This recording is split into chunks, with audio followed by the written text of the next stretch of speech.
All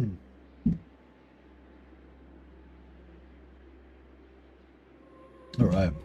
Hey everyone, welcome back to episode 2 of our Karl Franz glorious melee combat campaign. So this campaign is a little bit of a challenge campaign. I just really wanted to have a campaign where I made use of the mainly the greatsword units of the Empire, like the elite infantry, and so I was trying to figure out a way to, you know, not in a normal campaign I wouldn't necessarily say going really heavy melee is, you know, optimal for the Empire. They seem to work better when you do a bit of a combined arms thing, you know, maybe a little bit of everything. Assuming you're going to rely heavily on infantry, of course you can just do the hero hammer thing and just go, you know, mass loads of heroes is quite effective as well. But in terms of the infantry, you know, they don't have the strongest infantry in the game, and so I wanted to have a campaign where I actually focus on playing infantry. So yeah, so we've got a bit of a house rule in this campaign where the only units that we're going to recruit are going to be melee infantry. So no range units, no ranged infantry, no ranged cavalry, no artillery, no melee cavalry, just melee infantry only. So yeah, so we're still going to recruit. Obviously, we still need generals and we're still going to have heroes, but in terms of the units that we recruit, only melee infantry units. We might be able to sort of get around it a little bit by borrowing armies from allies that might have ranged units in, you know, already recruited, but we're not going to recruit any. We're not going to recruit any ourselves. Yeah, so then now we get to play a totally different type of Empire campaign focused on, you know, a lot more on melee infantry. So yeah, so where we're up to right now, my normal start is you know, take Grunberg turn 1, Ubersreich turn 2, Eilhart turn 3, then Marienburg turn 4. These Eilhart and Marienburg are usually pretty hard fights. Take Marienburg turn 4, then take for Berberis, peace out with Marienburg, sell Marienburg to Cologne for an alliance usually, and then take out Kemmler usually on turn, you know, 6, 7, 8, wipe him out, and then go back and deal with the threats of the Empire. And that just kind of like stops you from getting any threats from this area for at least a few turns, and gives you time to kind of work on stuff over here without Kemmler coming and spreading all throughout the Empire. And the alliance with Leon Kerr hopefully deters Grom from attacking you, or if Grom does attack you, at least you have Leon Kerr as an ally. So yeah, that's my normal kind of start for Empire. So yeah, so in this one we weren't strong enough to do that because we only had infantry. We couldn't recruit enough units in time, so we couldn't go that way. So we've gone this way instead. And yeah, we've just preyed on Paravon. I need to just take out a weak enemy to get some money. So we've taken them out, and now we can sell some of this stuff to our neighbors to try to get a bit of cash up. What does the Emperor bid? We've also attacked Grom on the way through. By Sigmar's right. Who calls? Summon the Elector Counts. I will do anything for Sigmar. Servant of the faith. I live to serve the Emperor. Going forth. I respect this guy out because then I can sell Quenelles without him being trespassing.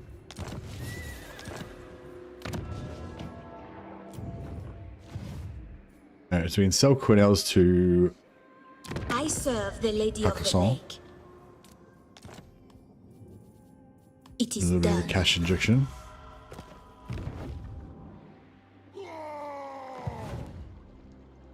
Now might be a good time for the Beast Layer battle.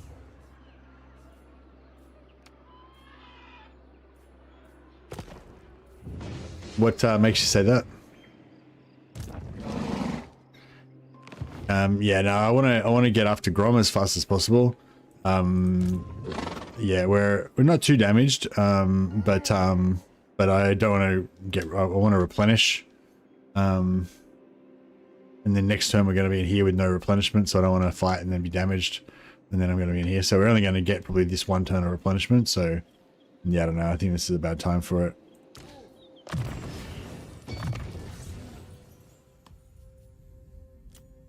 Thanks for the tip. I mean, thanks for reminding me though, because I usually just totally forget about the quest battles altogether and just never do them at all. So it would be nice to actually try and slot it in there somewhere. But yeah, I don't know. I don't think not right now because, like I said, I'm only going to be replenishing this turn. Next turn we're going to be here, no replenishment. Next turn, here, no replenishment. You know, maybe after we take out Grom, we might be able to slip it in somewhere. I command here. Maybe I should have gone after his capital actually. Actually, maybe I should go that way.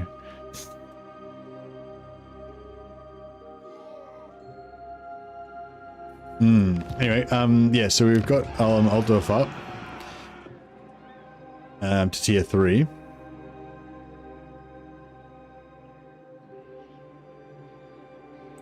What does the Emperor bid? This guy's a noble, so he can reduce the build times. So if we, if we build this, it'll take 2 turns, 3 turns, 1 turn, 1 turn. Yeah. I don't know if it's going to make any difference, actually. Provinces? Step to it! Oh yeah, they got down to 2 turns instead of 3. Oh, they got down from 2 turns to 1. That's pretty good.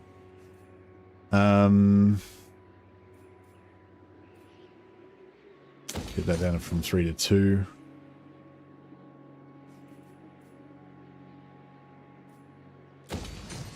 Try and get some witch hunters in there.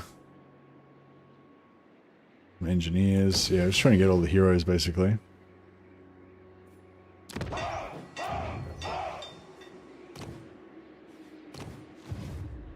Ready!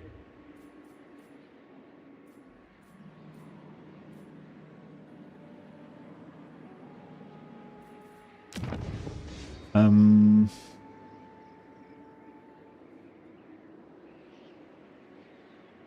know if I should try and go for Isleheart.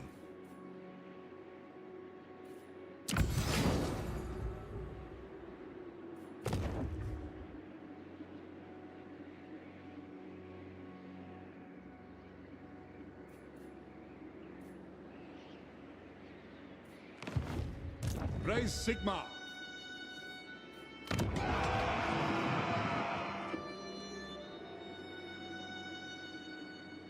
Yes, my lord. Sigma compels us. In 2 turns.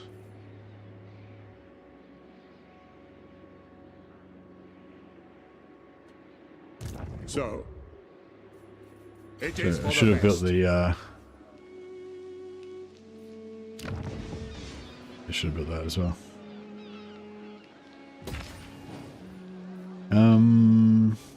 What does the Emperor bid? This will bolster the nation. Need a little bit more cash, don't we? Ready to serve.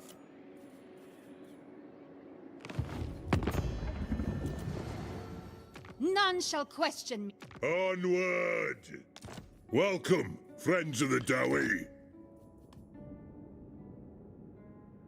Alright. We go to war with Skarsnik. It's a pretty serious enemy to get, but we kind of desperately need cash, so King hopefully it'll get us out of trouble. So, the Empire. Von. No evil. Anad? King in... What? Lord of the Glade. Yes. Bow! I do not bandy words with the weak. Leave me. Yeah, I feel like I'm getting too many enemies. I'm going to get these random armies turning up on my doorstep at some point. But what can you do?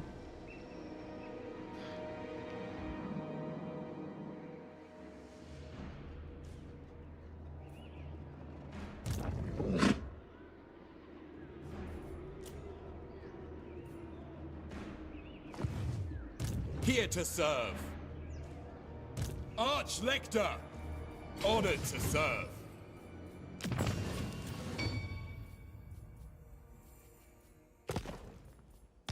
Alright.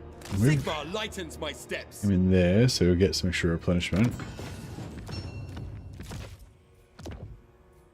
And then we can respec him out. And put him one of these lords that we've already previously Been leveling up.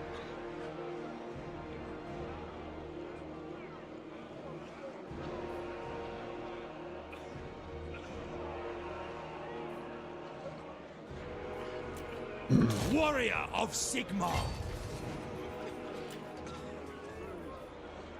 And you'd maybe go one in of halberds. They're kind of like the most elite unit that we can make at the moment. And you really need more cash. The hunt. What? Sigma's wit. Kislev. Lord. Amethyst mage. I squeeze. My pulks are at your service. Yeah, no one likes us enough to just straight out give us money. Words. Shield. Yes. All right. Amethyst guardian.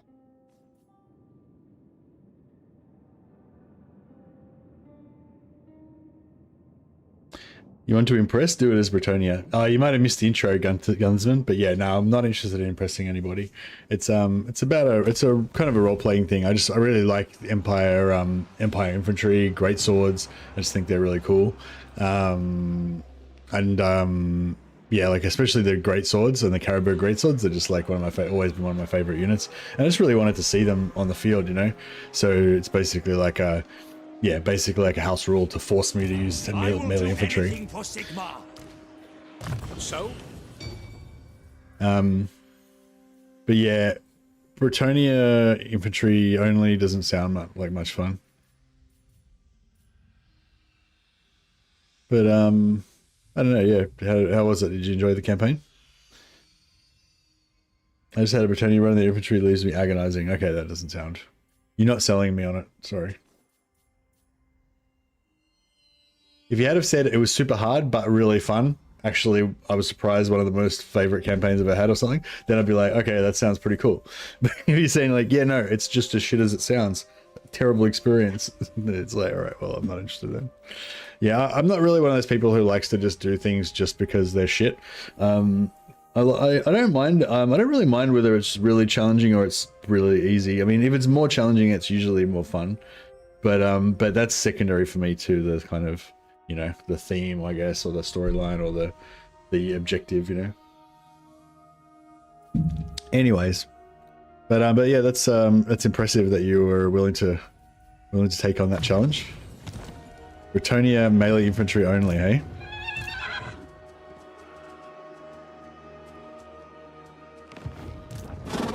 Well, it's just like Bretonia is a pretty good example actually, because Bretonia is basically like Bretonia's whole thing is basically if you've played a heap of Empire campaigns and you're sick of that, you've played heaps of, you know, Dwarf campaigns and you're sick of that, Bretonia is a faction you can play if you want to go for a full-on cavalry only experience. So basically the interesting alternate experience it's offering is all cavalry. So if you basically play Bretonia without cavalry, it's cool. It's a cool meme, you know what I mean? And a lot of people have done it, but like, you know what I mean? It's not something you do to like enjoy, you know, anything in particular. It's not, you know what I mean?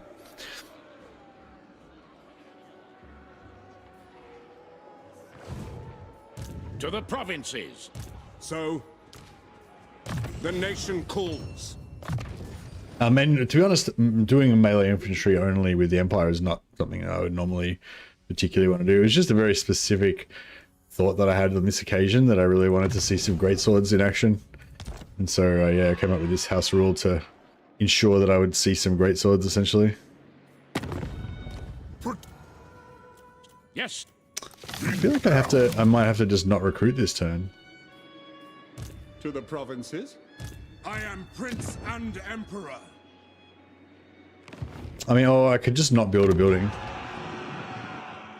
Actually, yeah, I could just not build this.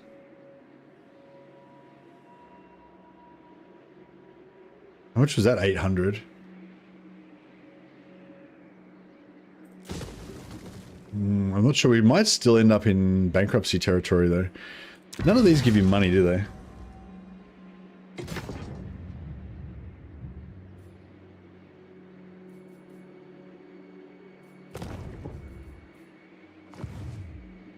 Be impressed if somebody did. Yeah, no, my thing's not really, I'm not really about trying to do like impressive stuff that's going to make people go, oh wow, you're so awesome and shit. That's not really my thing. My thing's more like, you know, my most, like, I'm the happiest if I do, like, if I come up with like an interesting campaign idea and somebody says, oh, I saw you did that campaign and it inspired me and to want to do that same campaign, or it inspired me to do a similar campaign, but I changed a little bit and did this and to make it more fun for me. You know, that's kind of more thing, my thing. I'm more about, you know, like fun campaign ideas and stuff like that.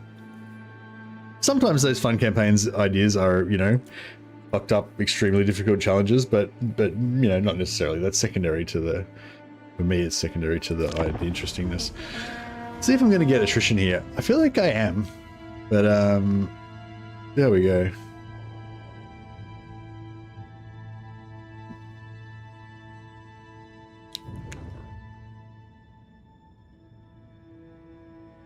As long as it's fun, indeed. Yeah, I think, like, and that's the thing, I think these type of these type of challenges, what I'm doing right now is the specific type of challenge that I tend to avoid completely, because I feel like just in general, like anything where you're limiting to a specific unit type or whatever, you're basically having less stuff than you would otherwise have, so it's just going to be objectively less good, you know what I mean? Less variety, less interesting and stuff. So yeah, so this is kind of like, this particular campaign is very very uncharacteristic for me, let's say. They took Aquitaine.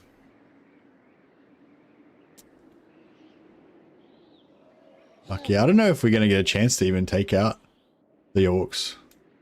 Maybe I should just forget about the orcs. Are the orcs on the ropes? 192. Yeah, I think the orcs are fucked anyway, so I don't think we need to really worry about finishing them off. So maybe we'll just we'll leave them alone, and we'll try and look at taking out Kemlar. Say what you must, but no, you Kemlar's at war with both Marienburg. Oh, Marienburg. No pawn. Oh, I wish we could be back up here. So normally I try to take Marienburg on turn 4, but their army was too strong. But now would be a perfect time to take Marienburg because they're weak. Ready. But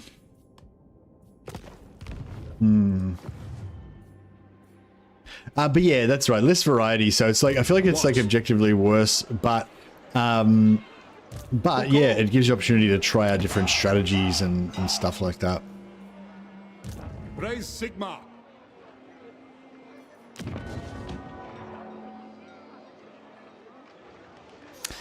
Okay, so Ubersreich,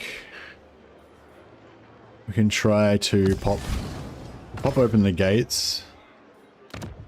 That puts him up from 1 to 2. And then we can put this guy in Ubersreich. And then we can sell... Warrior of Sigma.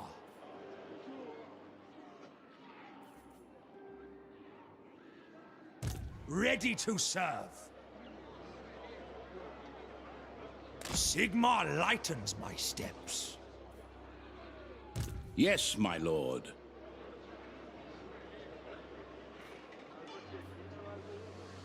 Yes, a sound plan. Step to it.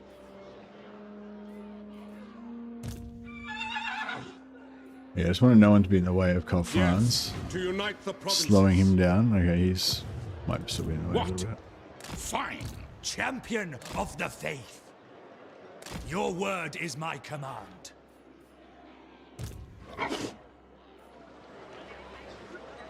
I see no other option. Alright, there's Karl Franz. Now,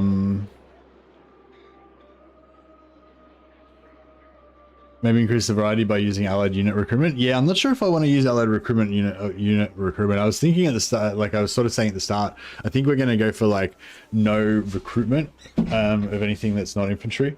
I might go for thanks. Yeah, I might go for borrowing armies, but I'm not sure if I want to recruit non-infantry units. But I might be able to get some other, yeah. So I sort of feel like if I do ally recruitment though, it still kind of counts as recruitment. It doesn't explicitly say that in the title or whatever, but I was thinking that could be the I don't know. It's so, as I said, it's not really so much, for me, it's not so much about the challenge, although in this case it is kind of a challenge campaign with specific rules, but like it's about getting the experience. So the experience that I want is to, you know, have no other infantry really apart from melee infantry. So if I start like going, oh, I can use allied recruitment, I can use regiments of renown, I can use whatever, then you end up just trying to like get as much other stuff that's not melee infantry as you can, you know what I mean? So yeah, so I think I might just for now I might just stick with it. You know, I can borrow entire armies. That's all right. I didn't recruit them; they're just somebody else's army. You know what I mean? But I'm not going to recruit anything other than melee infantry. Is the plan so far? Anyway, we need some money. So the whole reason we attacked Paravon was so we could get cash. So now we're going to sell it to the highest bidder. He's got 3.7. Plus we can get Karakazgaraz back.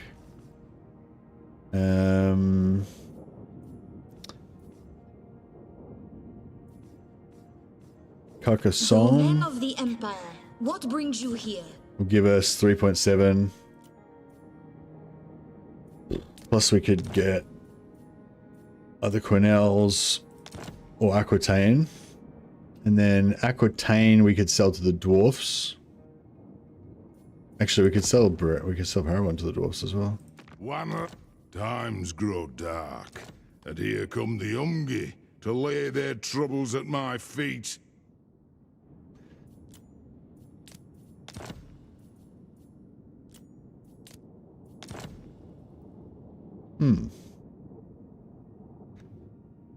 Okay, yeah, if we get Castle Brion or Montfort, either one would be good. I guess Montfort would be good.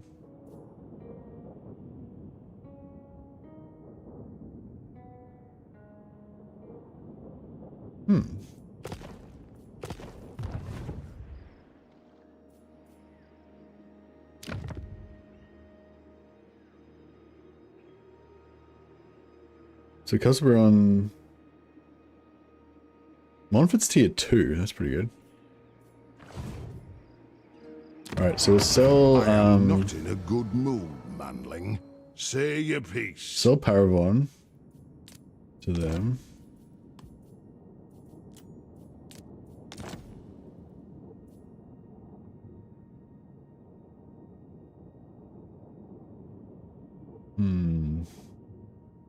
We can make him go to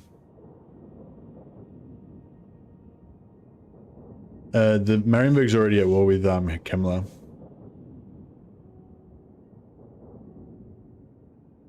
Oh, you mean join the vampires? Yeah, no, I don't want to join the vampires until I'm right on top of them.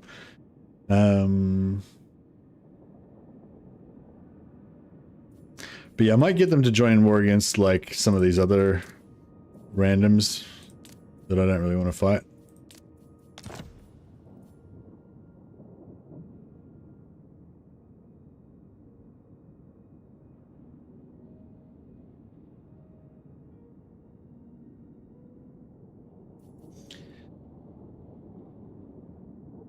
All right.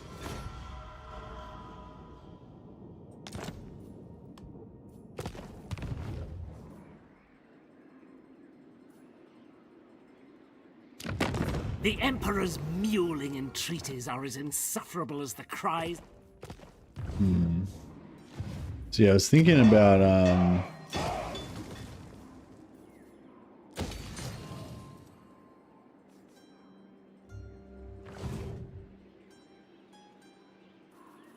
we might be able to get a region trading, infinite region trading thing going there, if we're lucky. Yes?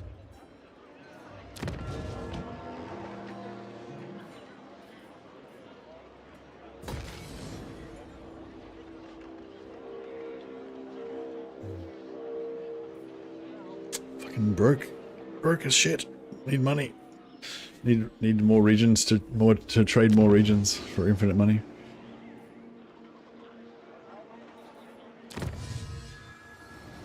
Alright, we've got our armor for our infantry, that's pretty nice. We've got our melee attack and melee defense for our infantry as well. Is it time? Praise be to Sigma. To strengthen the Empire. Awaiting orders. I serve the Helden Hammer. Following Sigmar's path. I live to serve the Emperor. The Empire. This guy we can probably rest him out. Yes, my lord.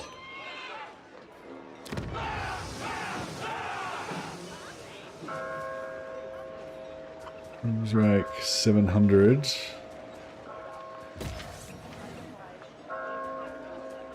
I'd like to get that. Need more cash.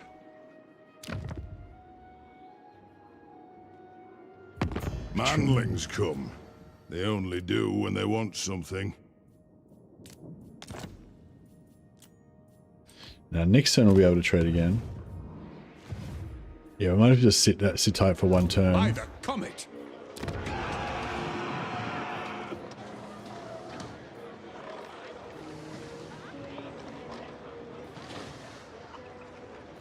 Need more money. Where can I get more money? I've already tried to scadge every bit of money that I can possibly get. It is...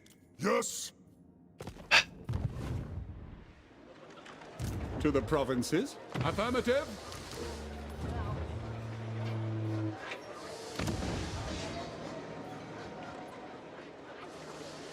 Praise Sigmar. What does the Emperor bid? Can you sell items and followers? Yeah, that's a good idea. We can actually.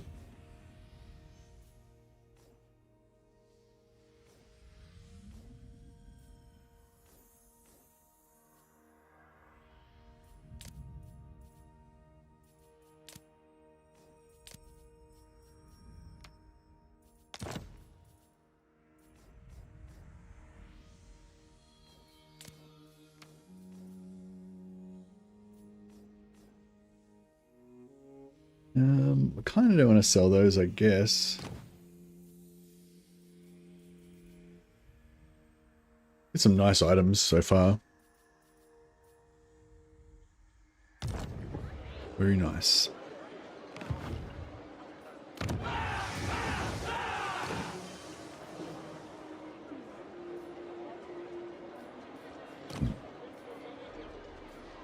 Yeah, perceptive engineer would be nice. Engineer.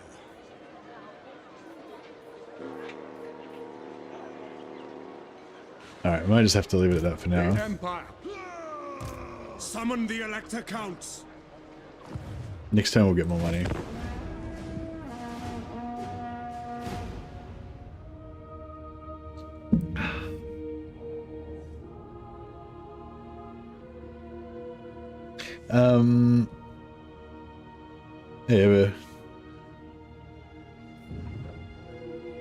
Yeah, true. Less variety gives you opportunity to learn something new, yeah, for sure. Oh, what the fuck? What? Where the heck's he going? I thought he'd be defending against Kemmler. Brute strength can only take you so far. So, Wolfenburg's been Ostland's capital, but it's currently under control of the elector count of another state. Ostland's rightful elector count von Rorkov has asked for your help in returning the city to his rule immediately.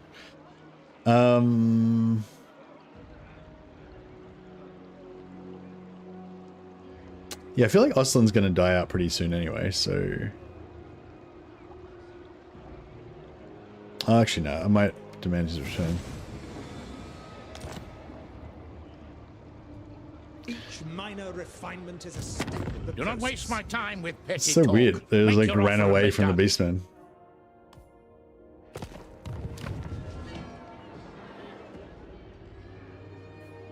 Alright,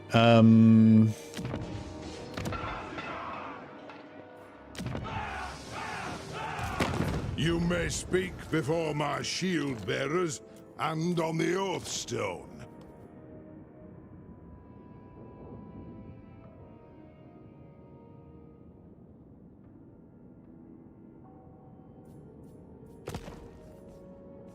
maybe...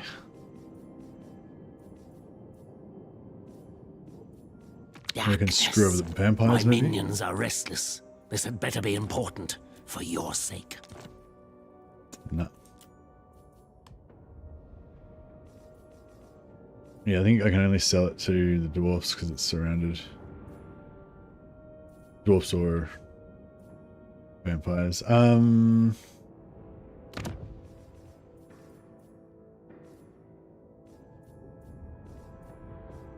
Onward. You may speak before my shield bearers and on the oath stone.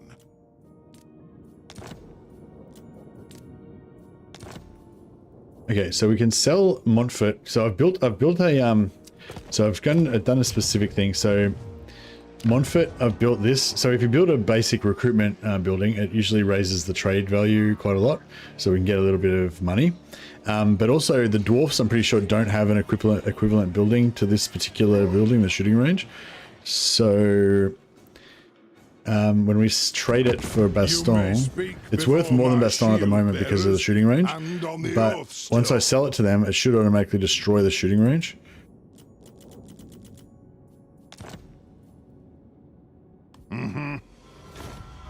And then hopefully, yeah, see now the shooting range is destroyed. Now Baston is worth more than Montfort. So now we can trade it back again and get back the original settlement. And so we get another 2,000 from that as well. Sure. So just did a little switcheroo, switching back. The other thing is now the shooting range is destroyed, that now Montfort's not worth as much, so we can't keep doing it because now Baston's worth more again.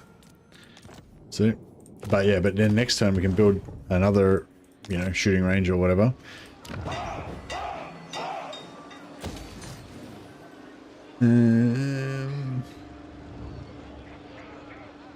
Yeah, I think we could. Yeah.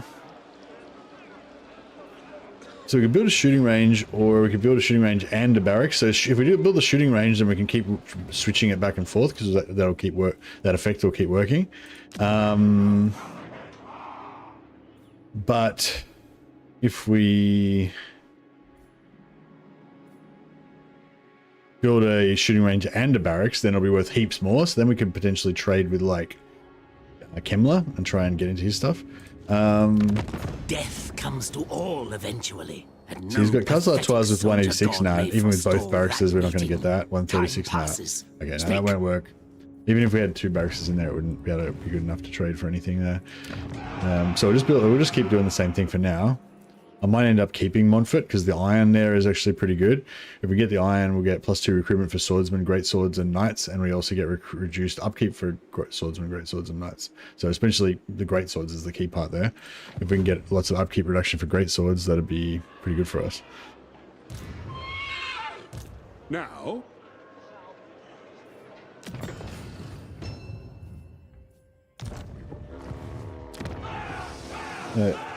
So we got a little bit of money now.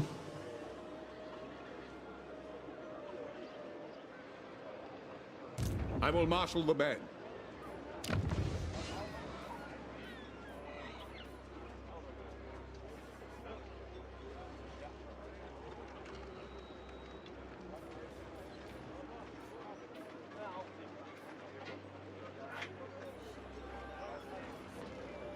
What? On march! Right, get that under one turn. Yeah,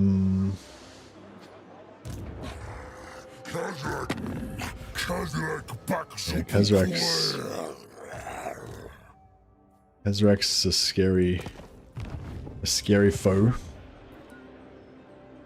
If something can be understood, it can be dismantled. Alright, I'm gonna bring... I'm gonna bring Karl Franz in ambush stance to here. Hopefully Kazrak will try and attack Isleheart, not realizing that we're there. Such wondrous fruits of fabrication possible. Honored to serve. True servant of Sigmar. I go where I am needed.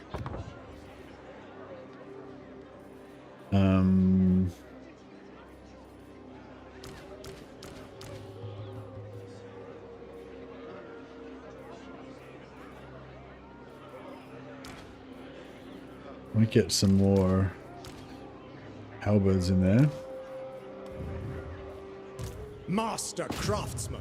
I have faster ways to track. Hope we get Volkmar. Yeah, me too. I have betrayed the. I have done some dirty dealings with the dwarfs. That's true.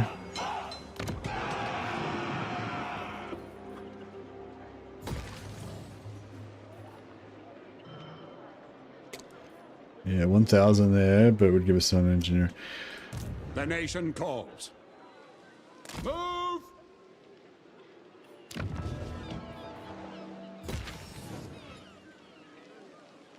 How do you, so the reason why I'm going crazy, I got so lucky, all these buildings I'm trying to build, I got this. So basically all my construction cost minus 50% and all construction time minus 33%, plus that noble gives an extra 25% reduction. So basically it's 50% reduction, over 50% reduction for all construction time. The only thing is, there's a chance to trigger events with this. I think one of the events that you can get with this is if you don't do enough construction, then they get annoyed and they leave. So yeah, that's interesting. Oh yeah, actually, we can. Oh shit, we can just keep building stuff and canceling it to get free money. Probably, because you get back 50%. You get more than 50% of the money back for a building, don't you? So if we could build like, yeah, like we could build like, I don't know, what's something that's high tier that we don't really need? Maybe like cavalry building or something?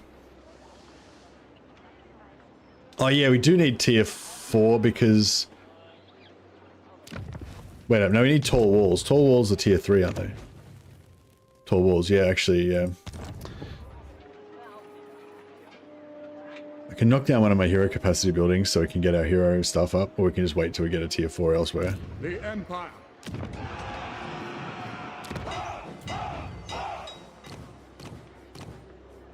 Battle wizards. Alright,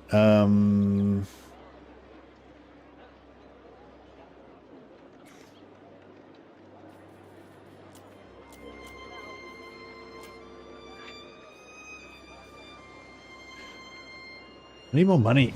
I need more money again. To the provinces.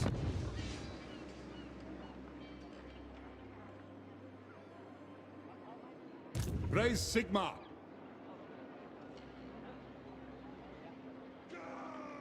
To strengthen the Empire.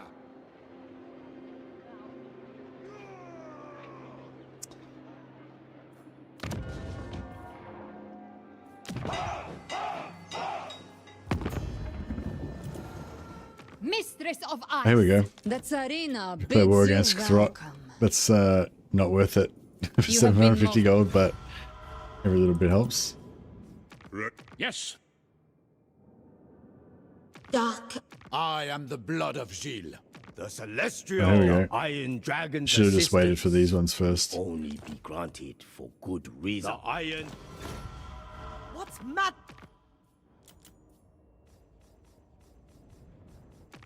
Wielder of the Pale Scythe. Ready. Orion. Azray. I am Vlad. Love the sick. Alright, this gives us a little bit more money.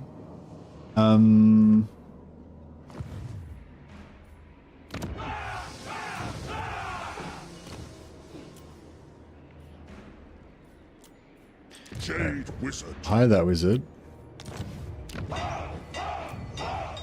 And then we'll hire this one because it's a noble. What is your wish?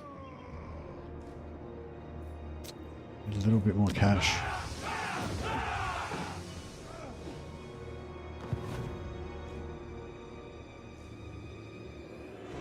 Yes, my lord.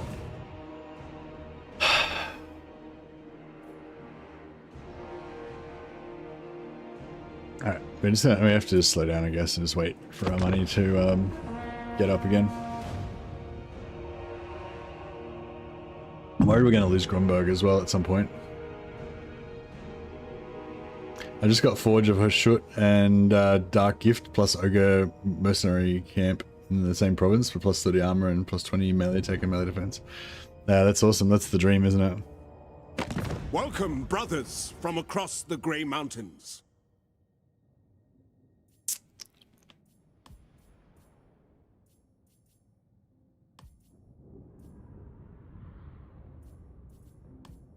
I'll take the trade agreement with them for now.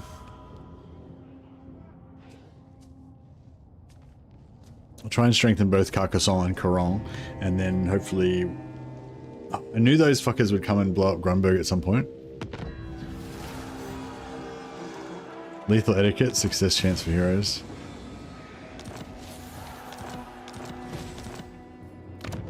So Grunberg's still only tier 1, so we kind of don't lose too much if that gets blown up. Raise Sigmar. The Empire is torn asunder, and you just... Wissenland is at war with the Beastman.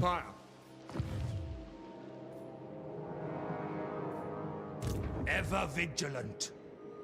I command here.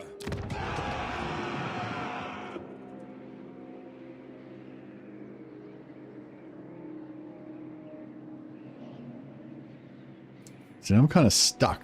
It's like, do I let Grunberg get taken out? Then Wissenland will probably cap it, and then we'll have just no. Then we'll have no Grunberg. But yeah, this thing with legendary as well. If you keep like going back and forth trying to defend everywhere, you end up just doing nothing. You know, getting nowhere. You got to kind of be decisive and just go and be like, fuck it, I'm just going to go in this direction and smash somebody. At least then we'll have one enemy less. You know.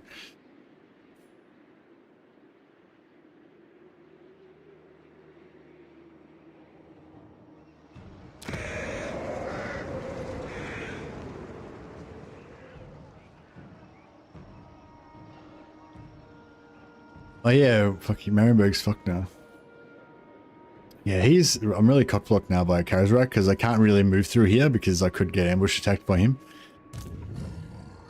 And I'm not that confident in my glorious melee combat that I want to go up against Kazrak. Yes. Could take 4 Berbers. That way Kazrak wouldn't be able to siege us.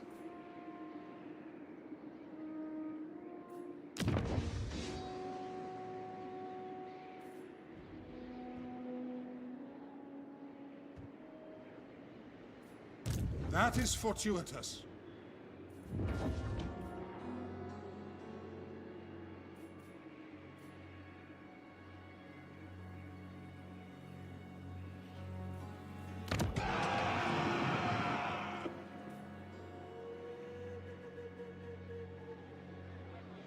Yeah, I'm kind of thinking we just let them take Grunberg. It's only tier 1, so we don't lose too much. Let them take Grunberg, and then yeah, try and take Fort Berberus, and then get back and defend Ubersreich before they get it. Or hopefully Nolan just takes them out. But I don't know if we can rely on Nolan. Raise Sigmar. I am Franz. They will obey. Yes, to unite the provinces. As you say, pick up the pace.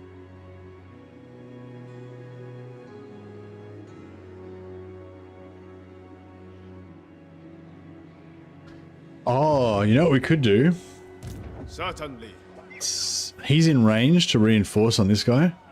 So I think if I declare war on him, it'll pull in Kazrak. I don't think the AI never, like, the AI always joins the battle, right? So if I declare war on him and I'm at war with him, then he'll automatically join in. I'm pretty sure.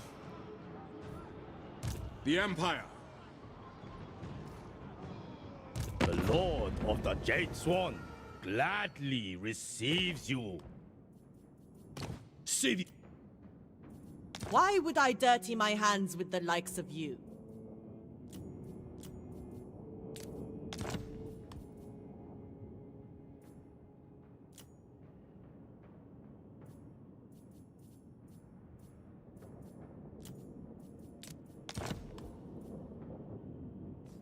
Agreed. May you live long. All right, we go to war with both them and and also Gelt. You stand before the Supreme Patriarch. Gelt hates like my a guts bat now, but that's alright. Such is life. Alright, that gave us a good amount of cash, and yeah, now... Bring me to my men. Yes. Cool, Kazrak will reinforce. But yeah, I think I mean, if he was a player, I think he would have the option to not join the fight. But because he's not a player... Ready. My orders are to move. So basically we want to auto-resolve this in order to just nuke Kazrak.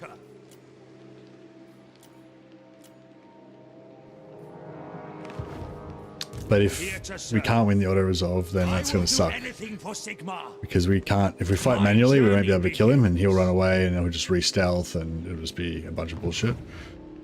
I await to advise. Relics. I serve Sigmar. To war! Men, I will fight with you.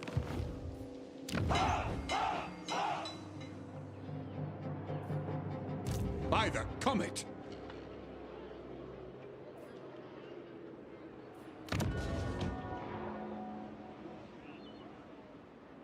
Imagine trying to explain to a beastman that they don't have to fight. So? It's like, okay, there's gonna be a battle. Now when the battle starts, we fight. No, when the battle starts, you're gonna be hiding in the bushes. You just burst out of the bushes and attack. No, you're gonna be in the bushes, you're gonna stay in the bushes. Then burst out and attack. No, yeah. That is a funny image, Shaver. Thank you for that. Yes? Trying to explain to a beastman that he does not have to fight. Yes, that would be funny. I bow only before dragons. Okay, so hope to God this auto-resolve is in our favor, otherwise this whole strategy's basically fucked.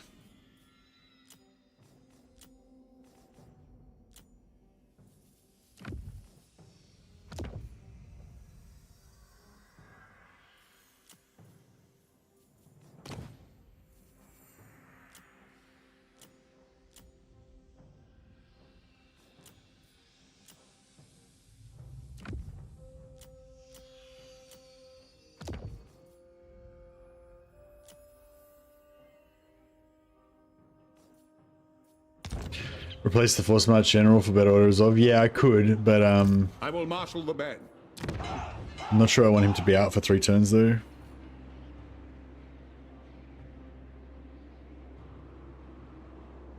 Yeah, I guess so. But he'd be out for 5 turns if I replace him. He's my noble general, so I kind of need him. Now. Yeah, it wouldn't make too much difference anyway. That's right. Who calls? I mean, this is his starting army. It should be pretty trash, but I mean, our army's pretty trash as well, so...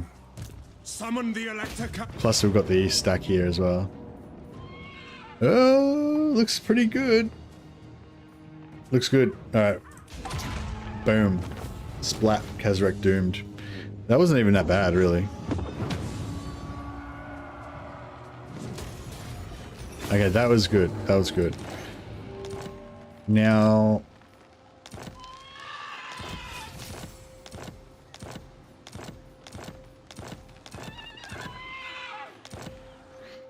I kind of want to burst in here onto Kemmler and fuck Kemmler up, but say what you must, but Kemmler's pretty strong. He's stronger than me with 56 strength. No pawn. Yeah, maybe if we just leave Kemmler alone for a little while, let him spread out a little bit, and if he goes after Arnor up here, then that might give us an opportunity to quickly come in and snipe all this shit. So maybe we should head back over and defend. As is my right by Sigmar's crown. Yeah, we can't attack this turn anyway. Now I just need to send an apology letter to Cathay. It's like, yeah, Cathay, sorry about that time we blew up all your shit. This joke, it was a strategic necessity. Carcass. Great. Sigma, yes. protector of... Natural author... Loyal to the lion.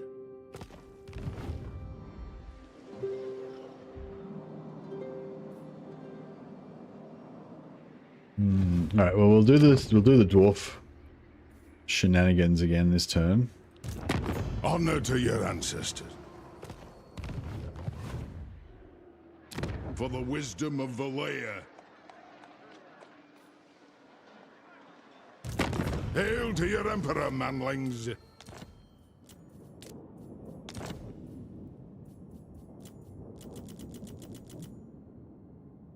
Tell him to send the bill for the caravan to your mate Gelt. Yeah, no. He can make gold out of nothing. Okay, so same deal again. Sell to Baston for 2,000. Then sell Baston back to Montfort for another 2,000. Plus we can get him to declare war against more enemies, potentially.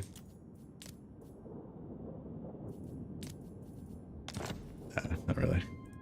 Not that we need it. Not that that would do anything good. Do any good anyway. Very well. All right, so we got Montfort back. So we got 4,000 gold from the trade back and forth, and then we just build this for another 750. So we make 1,250. Sorry, 3,250 profit.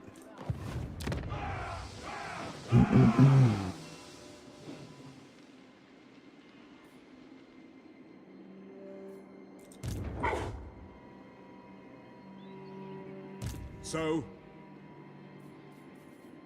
in the name of Magnus.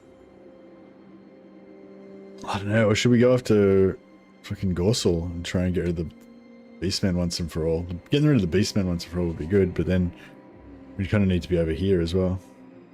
Sigmar compels us onward. Ready, champion of the faith.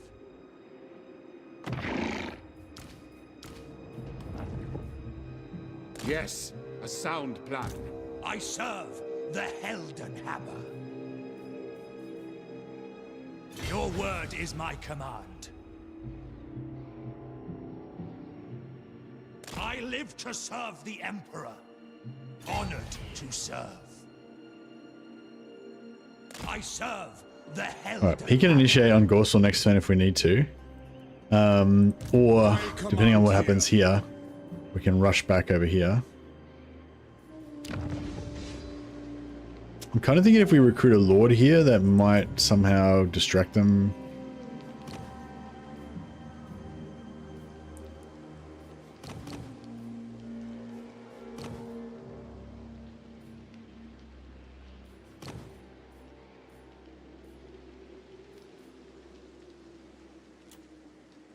Archlector, praise be to Sigmar. Forward in his name. True servant of Sigmar. Yeah, I don't know. We'll put him there and just see what happens with that, I guess.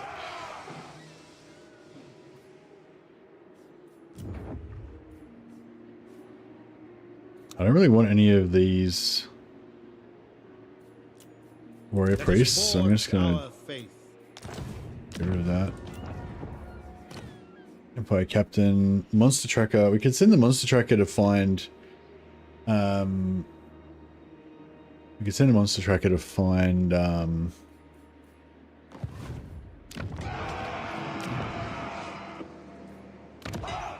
Volkmar.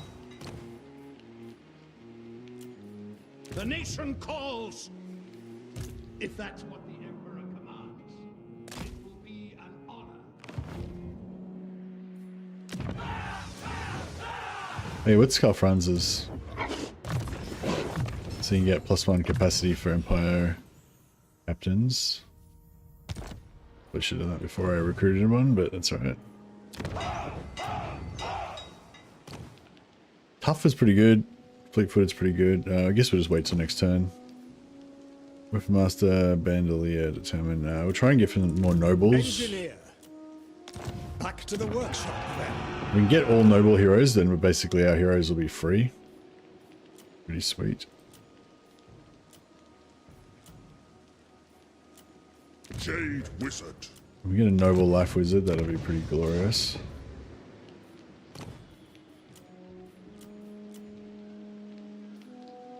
Noble Metal Wizard would be nice.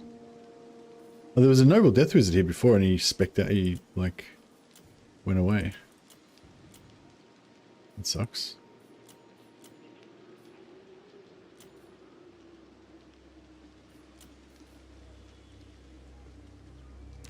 Gold Wizard. Ah, fuck, recruited in the wrong...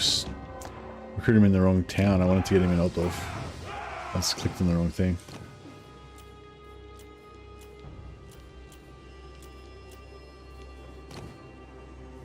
Monster Tracker. Monster Tracker is pretty good, kind of, just because of the extra movement range. Which I assume works on heroes, but maybe I shouldn't assume that. Yeah, we can recruit flagellants. We've got 4 flagellants so far, I think. Dwarven King trying to convince his subjects that this time the real estate deal will work. Yeah, that's it.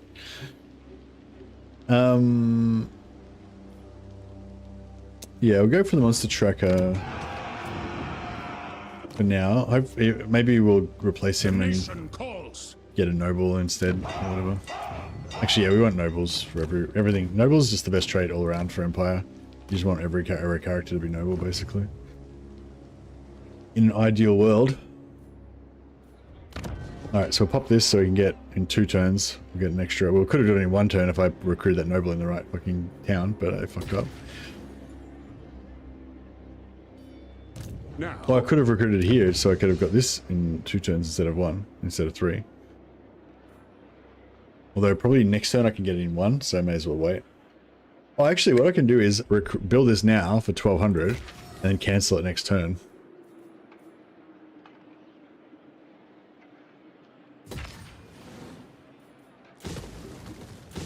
So what's that? That's 1200, and that's 1000. Gold Wizard. We're just trying to scam every little bit of cash that we can.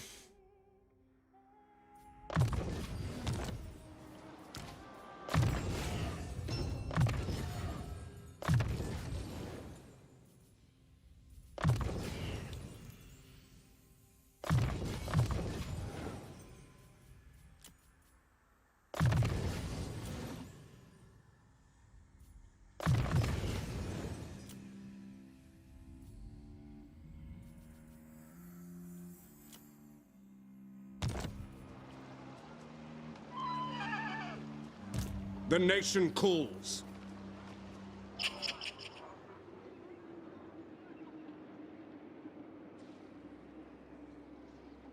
think we go this way a little bit more. Who calls? Kind of want to recruit more troops, but we get pretty broke.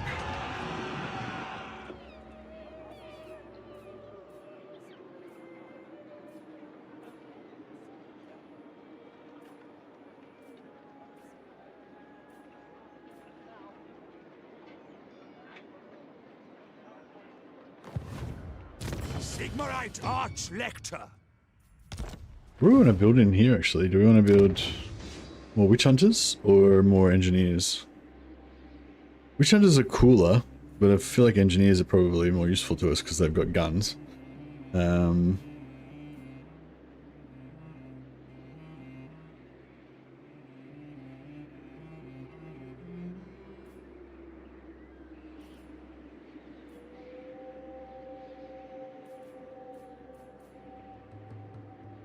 Engineer building gives us passive research ability, research rate, which is not a huge amount, but still.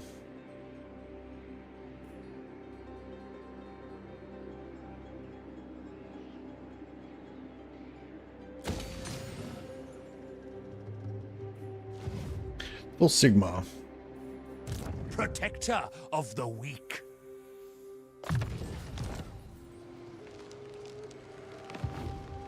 What orders? What?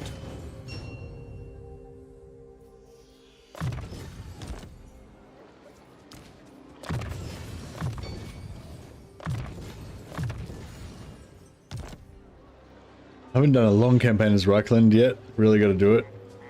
Oh, nice. Well, if you want a long campaign, I wouldn't recommend doing a challenge campaign like this where you do infantry only or something.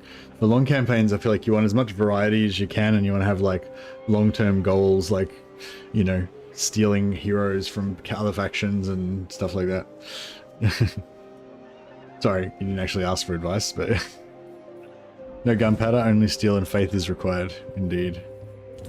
That is correct. That is accurate.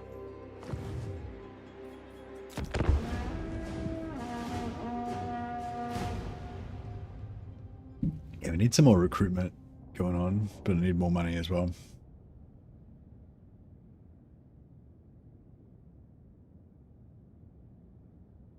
I hope no one drove off those beastmen, but I reckon they probably didn't, and the beastmen are probably going to kill my settlement. I will hear your petition, but if those beastmen could get wrecked before they kill Grunberg, that would be pretty sweet. But it's probably too much to pray for. Long-term goals like vassalizing all the elect accounts, getting married, get the promotion at your job, just long-term goal things, yeah. Also, allied recruitment of the dwarfs is my opinion. Is really good in my opinion. Yeah. Yeah, I think well, it's not so much about the melee only being really hard. It's just about the melee only being kind of boring. You know, like if for a shorter campaign, it's kind of fun to do something totally different. It'd be like melee infantry only. But if you want to play a really long campaign that goes for 200 turns, after, you know, the first 50 turns, you're going to get pretty sick of just all your armies being fucking all greatswords and nothing else, you know, just like another unit, another army of greatswords to auto-resolve with. Another army, you know, it just gets really boring after a while, probably. Oh, yes. Wissenland, I fucking love you. Glory. Wissenland came through for us. the nation calls. So this is why you don't want to wipe out all the other factions, because you get to have this joy of, like, interacting with them. They just saved my ass really there. Like, I mean, not that I would have lost the game or anything, but like that really helped me a lot. You know, really, that would have been a big blow if we had have lost that. By Sigma. And that frees us up to go after Gorsel, which is kind of what I wanted to do anyway. And then also being over here in Gorsel means it gives us good positioning to hopefully attack Kimler. Although these guys taking out Karabberg is a good opportunity for us to reclaim Middenheim.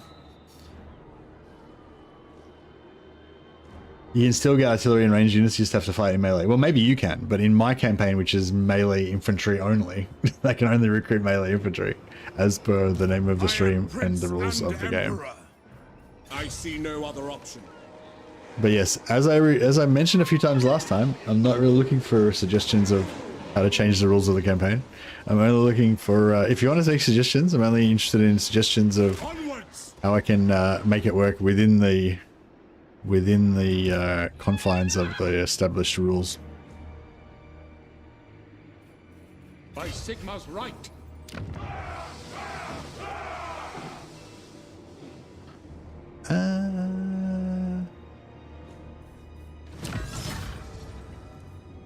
How many turns? We've got 5 turns. Oh yeah, we'll open the gates again.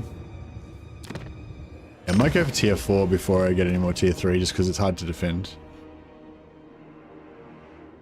I did not read the melee infantry only. My eyes deceived me. Ah, okay. No worries. So yeah, sorry. I've changed the title a bunch of times trying to make it more clear, but people still get confused. I don't blame you. It's kind of a bit confusing, but It is for the best.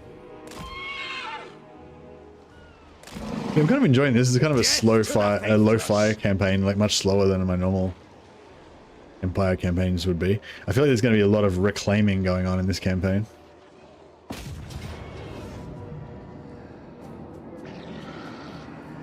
We could auto-resolve this, but I might actually fight it because it'll be a good opportunity for us to show the superiority of Imperial discipline against the savage beastman. Or, you know, or not, as the case may be. See, Beastman sieges suck for the Beastman so much. Like, even... Like, it's worse normally when you're up against a ranged enemy and you're melee, but, like... Even up against other melee factions, I feel like it still sucks for the Beastman. Like, even like, look, I'm on the high ground, attacking down into the Beastman settlement. Maybe the whole point of this is to be shit for the Beastman. Like, it's meant to be bad. Like, you're not meant to ever defend as Beastman. Maybe that's... Yeah, I guess that's obvious, actually. I should have realized that earlier. So the whole point of this siege is to be a death trap for the Beastman. Like, you should never ever defend a siege as a Beastman. That's basically the moral of the story.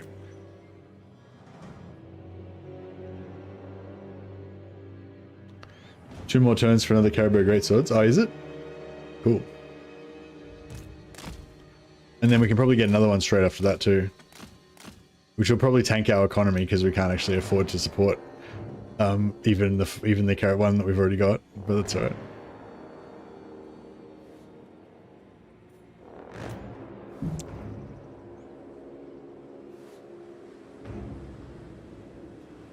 Awaiting your command.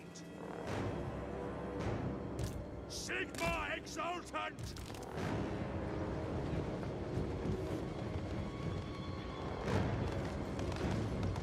Yeah, the ideal time to have a Herdstone attacked is when like all of the beastmen from all of the local all of the like distant regions have all traveled together for like a great, you know, festival of religious significance where they're all like, you know, it's not just your one herd, but it's like multiple herds, just like an ocean of beastmen just all standing around, you know, praying to their obelisk and shit. And then like and then a little empire army like arrives and the beastmen just kind of like turn around like and there's like 1 million beastmen there. That's the ideal Herdstone defense. Yeah. We'll go and get the Midlands one, and then hopefully by then Nordland will be ready to get reclaimed as well. The Nordland Midland's good because we get the regenerating dragon Runefang as well.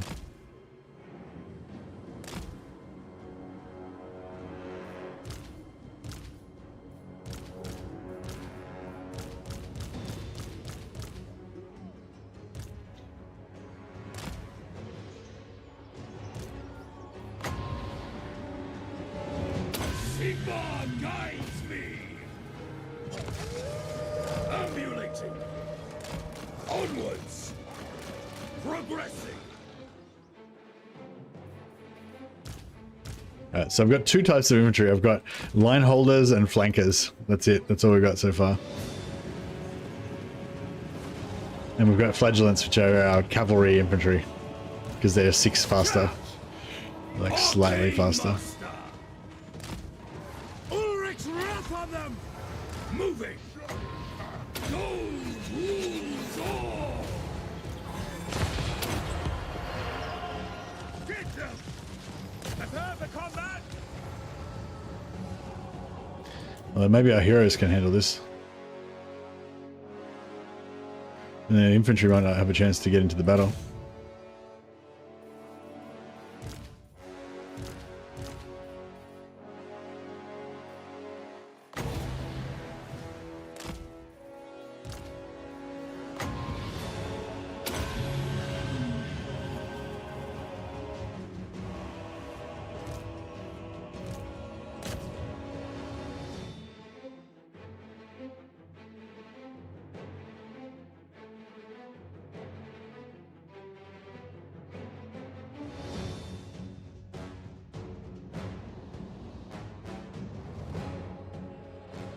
Yeah, it's just gonna be, this campaign's gonna be like hero hammer plus great swords. It's basically the central vibe.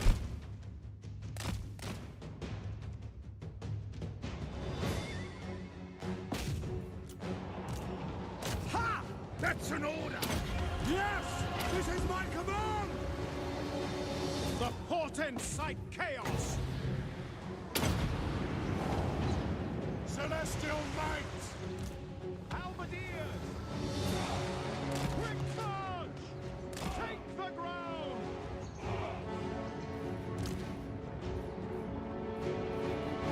Swordsmen! Quick march! Ready for war! Battle awaits!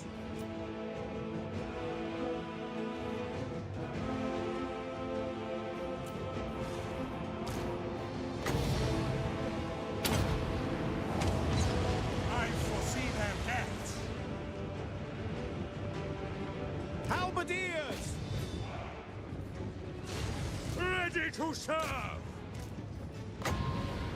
Shaman's wrath! Trying to see how much these dogs do to us. Not too much. Bring lightning! The heavens unleashed! To war! For Heldenhammer! Charge! Take the ground! Swordsmen! Now! The skies royal! For the twin-tailed comet! Go! For the Emperor! Formation march! Moving now! Great swords at speed! To battle! Sigma! The Empire endures! Swordsmen! Now! Go! Great swords! Quicker! Wielder of Shaman! Power of Shaman!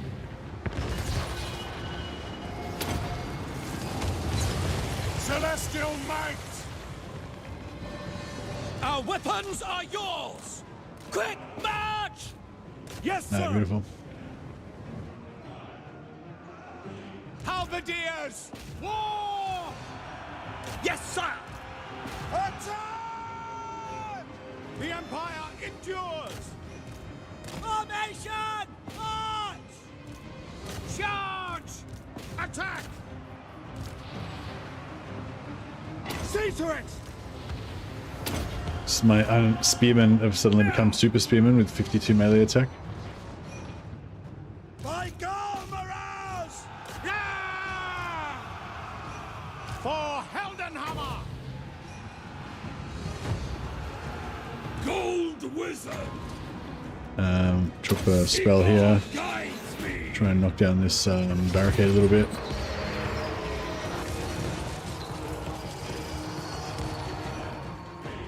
It helps a bit. Ready for orders! Taking position!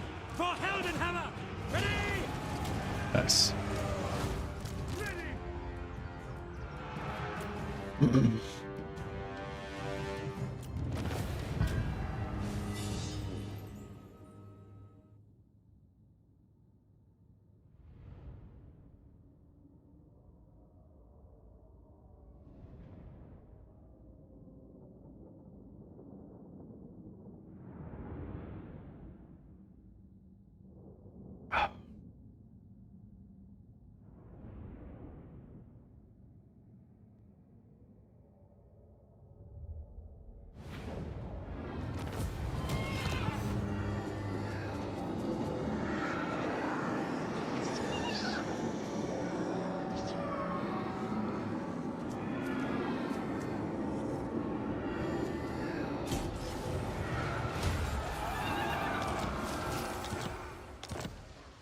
Okay, we'll loot and occupy.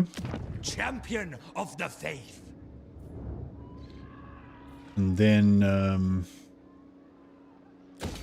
yeah, and then I think we'll sell it to Wissen. Oh, Marienburg. I will marshal the band. Oh, shit. Bring me to my men. Marienburg's been taken. Yes, my lord. Alright, we'll do the shenanigans for the dwarfs on the dwarfs again. Hail to your Emperor, manlings. This is putting them permanently in debt as well, Yes. so probably the vampires are going to turn around and wipe them out at some point once they take enough attrition. So that's fine with me, because I've got a non-aggression with the dwarfs, so I can't attack them. Sure. But if Kemmler wipes him out, then I can take it back from him with no loss of honor.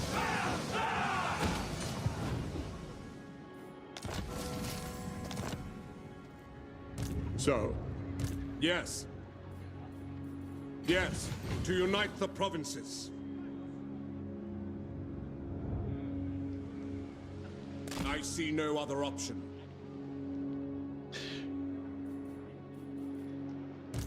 Sigmarite Arch-Lector. Alright, we'll put this guy here. That way we can, if they take Karaberg, then we can initiate on them next turn with him and use Karl Franz to come in and kill.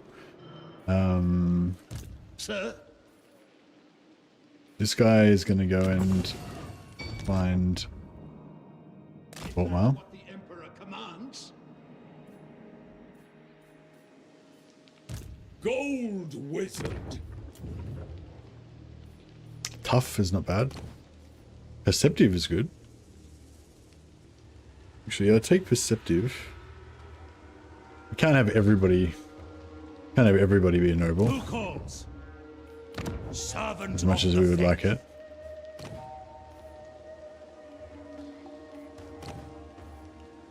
Perceptive Engineer is not bad as well, actually.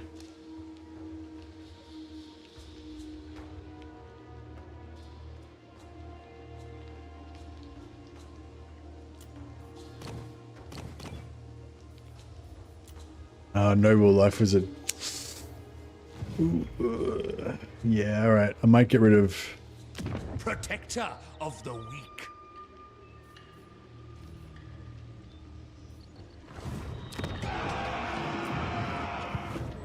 Wizard of the Eagle. Should I go for Grumberg? Kind of looks like it might take a while. For the Empire. Reaction. The vampires are going to be here pretty soon. Yeah, no, I won't level up Grumberg. That's fine. But we can. Power. Yeah, we'll send this guy over here to make this a one-turn build.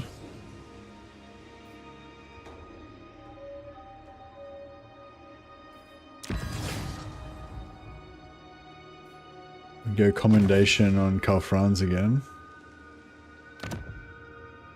Just keep pumping him up in levels. To the provinces. Oh yeah, even though Gelt hates our guts, it doesn't matter because we're going to use Unify to confederate him at some point. So it totally doesn't matter that he hates our guts. I'm pretty sure you can still... actually, yeah, I'm pretty sure you can be at war and still do it, can't you? Oh, no, maybe not. Oh, we'll find out, I guess. But yeah, it shouldn't be too much trouble to get out of war with him if we have to. But I think you can just do it even if you're at war with them. Yeah, as long as you can see one of their settlements, I think is the key thing. All right, so we'll get rid of him, and then that allows us to recruit a noble life wizard. Jade Wizard. Get some heals I happening. live to serve the Emperor. I wouldn't mind this perceptive. Engineer. Here to serve. Getting pretty broke. Let us forge our faith. Alright, cool.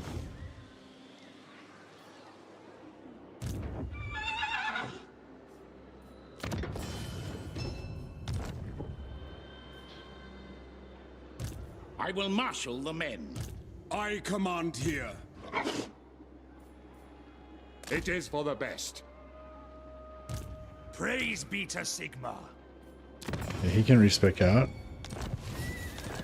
And oh yeah, we were gonna cheese. I was gonna cheese these buildings, wasn't I?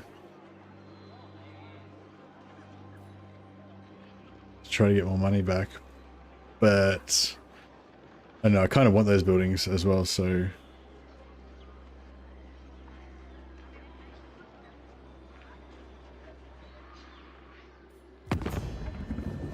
Savior of the realm. These guys will give me heaps of your cash for manners. non-aggression pact. You stand better than man. So I'll take that. Aye. Natural authority. All right. I refuse. Those who Aye. They are... Yes. Yes. King Lewin. Celestial. Master Butcher. Skinny. Dicey. A few hundred gold there. Let's try and sell any wars that we can. Just All right. scrounge up every For last bit Verena of... and I could go to war with them, but I feel like the Skull Takers do just turn up with an army sometimes, and So, we already nearly lost Gromberg once due to the random Sigma's will. roaming armies. Do We not could waste declare my time war with on petty Nagel talk. filings. Make your offer and be done. It's with good money. Yeah, fuck it, Fine. let's do it. Hopefully they'll either get confederated and they'll just disappear, so we will get out of the war that way, or because they're weak, they'll eventually peace out with us anyway. But yeah, I think that gets us out of trouble. We got for one turn at least. So, So we've got 1, 2, 3. Yeah, we've got 4 armies that can converge on Karlberg, declare war on him next turn. Or we can use this guy to take Marienburg.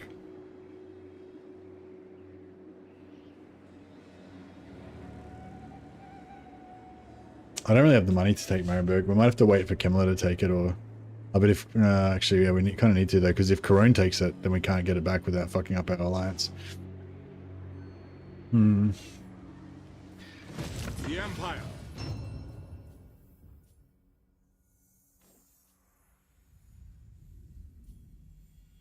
Plus 10 bonus versus infantry for great swords. Charge bonus. It's pretty glorious.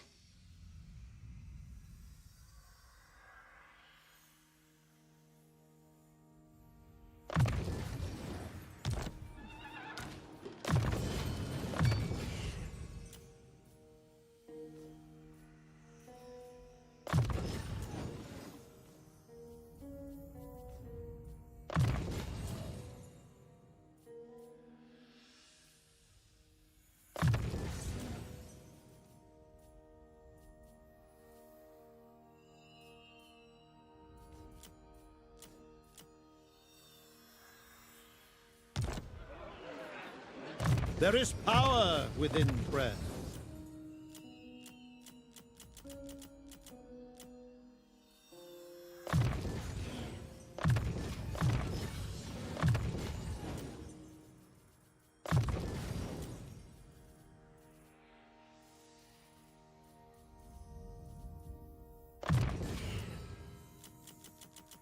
Alright, I'm pretty good.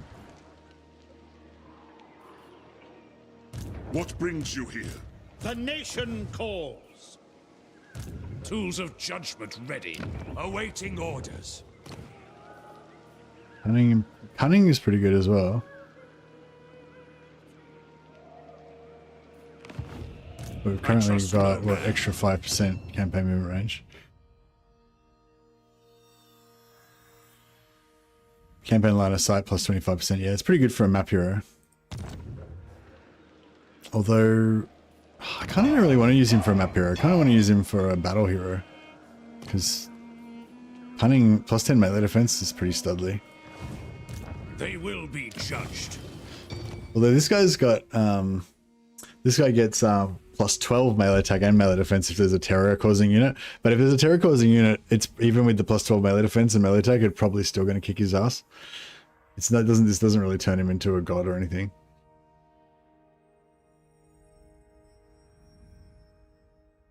I don't know. No, it is pretty cool. It's cool. Whatever. We'll keep it. And get the cunning one next turn. Looking ahead. True servant of Sigma.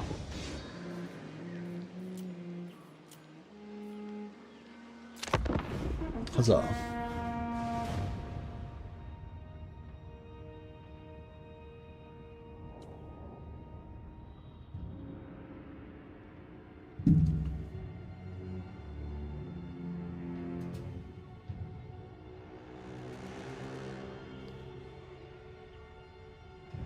Yeah, I'm hoping these greenskins take Karlberg. Then we take Karlberg back. It is good to see our allies of the mountains. Yeah, beautiful. They took it. They took the bait. And Kemmler took Marienburg. Ah, shit. Now I'm torn because I want to take Marienburg as well. Now, in the name of Magnus. Well, I guess Middenland will stay there for a while. There's no leaving here. Like, we could probably take Kemmler out first, and Midland will stay there for a while. Even though we're kind of poised to take it now.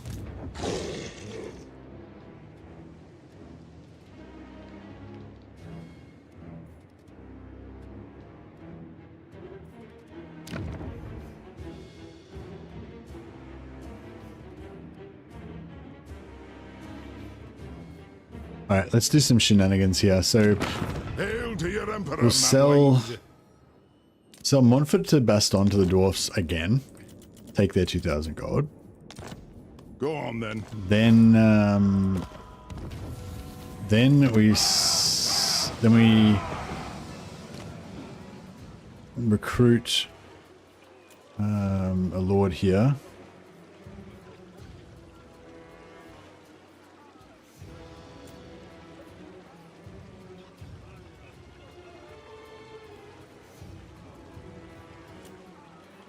I serve Sigmar. And then we sell... My minions are restless. This had better be important for your sake. 5,000 gold, fuck yeah. We sell that Baston to them for 5,000 gold. Will they give us something else for it?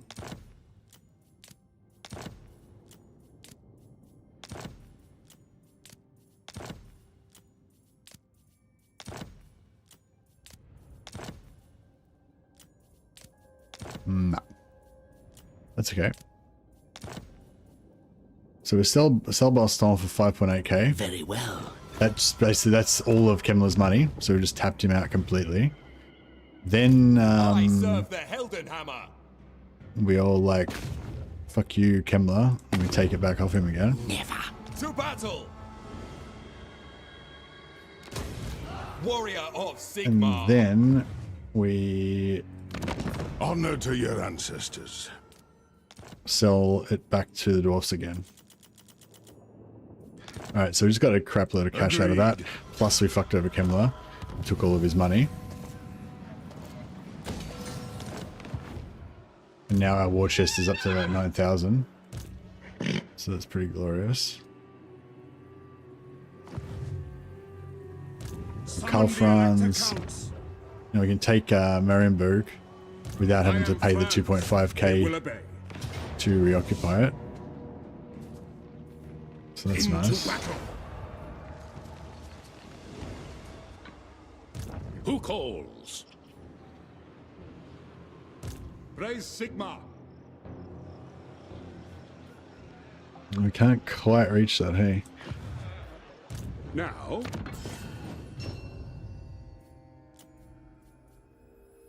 I could take the strategist with 5% extra movement range, and then he might be able to make it in range.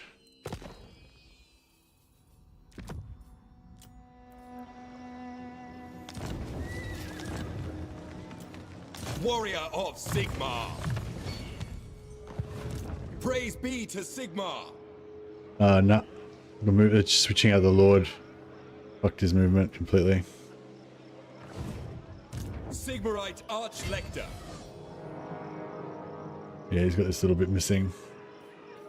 Honored Because, to serve. yeah, I didn't even think about that. So, if that had been a solo Lord with no infantry, then, like, when I replaced him, this new Lord that's got, like, 5% extra movement would have come in and, like, replaced him. But because the infantry was there and they had their movement based on the Lord, when he came in, he took on the infantry's movement. But I feel like even then it's, like, smaller than it should be, but... yeah, whatever. 'Tis my duty. raise your weapons. Now, onwards. No peace, just war.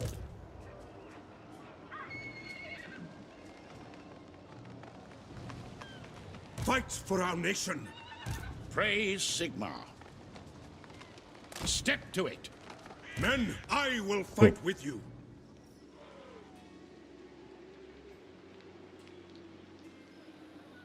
Alright, so we'll sack it with Franz. Maintain his movement. Get back out of there.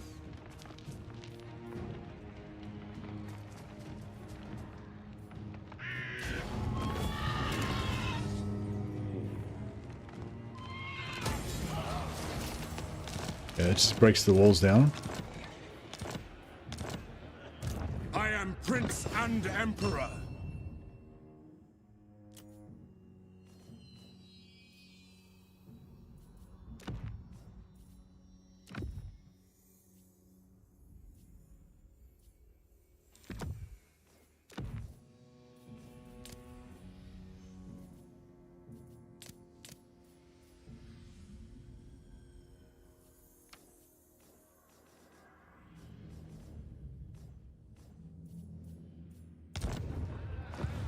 And then the Solar Lord. Ready.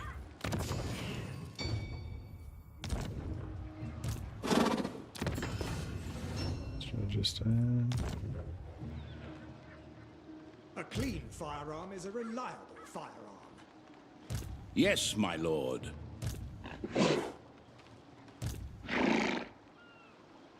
We march. oh fuck! I don't know why I did that. Onwards. That's right. I serve Sigmar. We'll have to Forward, replace this in guy his out to name. take it. Yeah, the other guy was perceptive, so I want that drop chance. Magic got him drop chance. I got to replace, unfortunately, so it won't get disbanded. Another disciplined.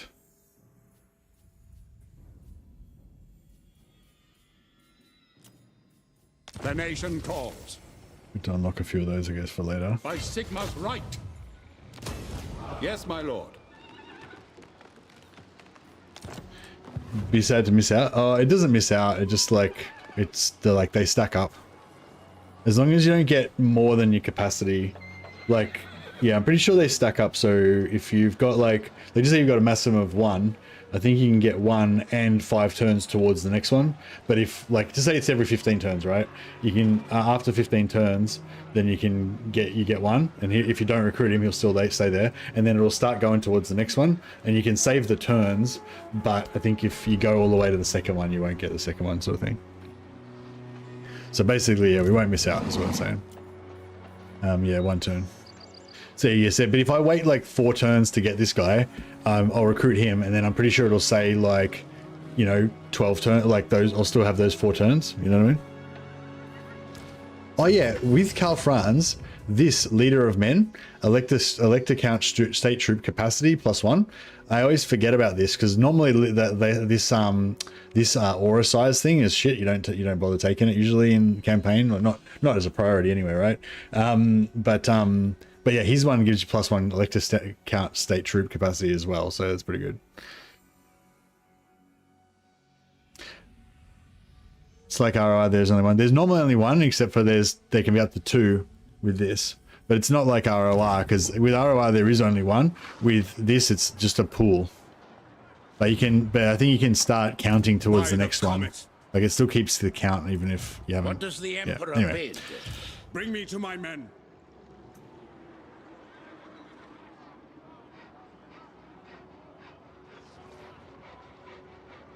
I forgot about Leader of Men until Franz was level 40-ish. Yeah, me too. I do that all the time. Okay, so now we can make one of our captains the elect count of Marienburg. What does the elect count of Marienburg get? Magic item drop chance +20%. That's pretty good. All right, I might try and put it on.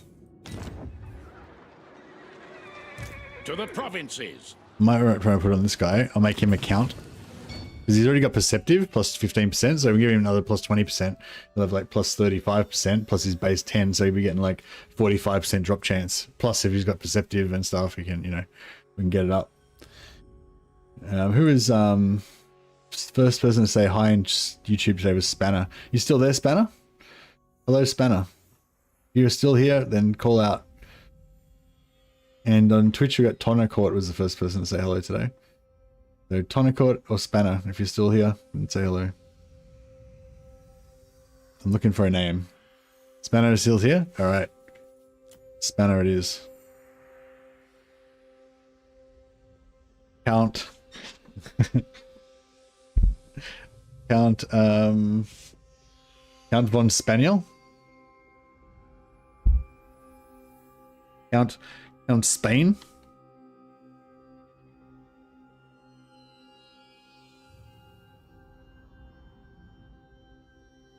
Von Spannerheim. That sounds like it could almost be a thing. Count von Spannerheim. Spanheim von Wenchmark. Spanheim. Spanrick.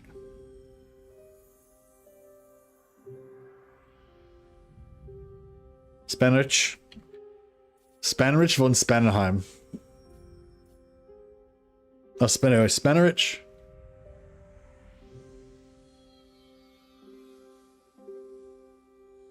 Spannerich von Spanheim. Spannerich von Spanheim. There we go. Boom.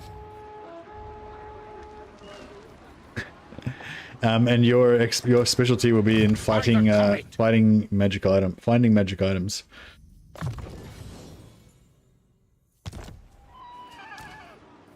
And we've also got scouting on this guy, so you get even more magic item drop chance. Huzzah. Summon the Elector Counts.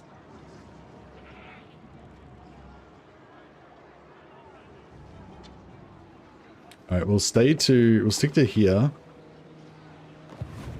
I command here, as is my right by Sigmar's crown. I will marshal the men. By Sigmar's right. Moving off. Actually, now put him in here. Yes. What traits we got here? We've got perceptive.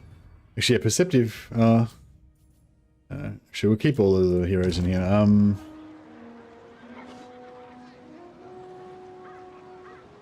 Praise Sigmar. Yeah, put all the heroes in here because it makes them cheaper.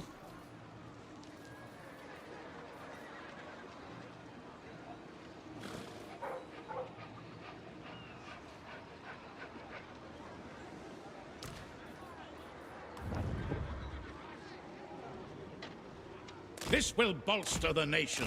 Sigmar compels us. On march! See, so now we can also recruit, oh, I actually haven't done it yet. Yes, my lord. Count Spannerich von Spanheim. All right. Elect a count of, well, honorary elect count of the Wasteland until we give it back to its original owner. I don't know whether I should give the Wasteland to Nordland. In this version of reality, the Wasteland is apparently legally belongs to Nordland.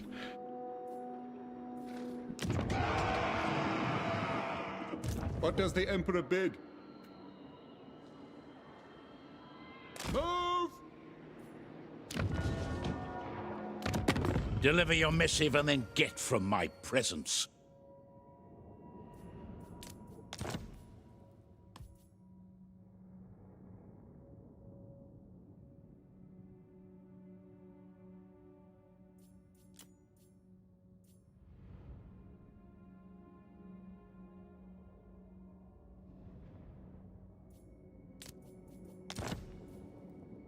So, Marienburg is worth more. Yeah, Marienburg is worth more.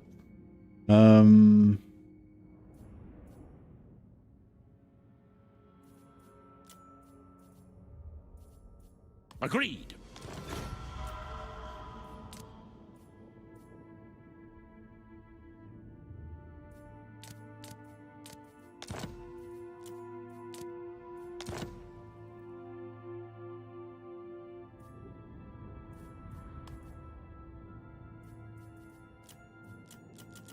Yeah, we'll just reeve all of it. Oh no, we'll keep Marienburg for now because we want the replenishment, yeah.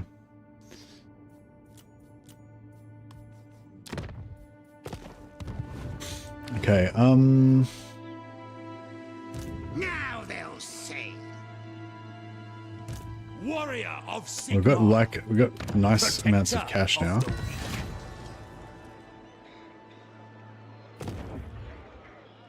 I might save up influence so we can do conscription?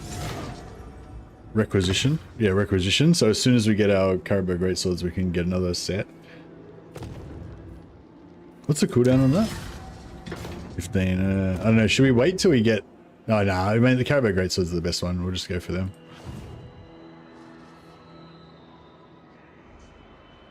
The nation calls.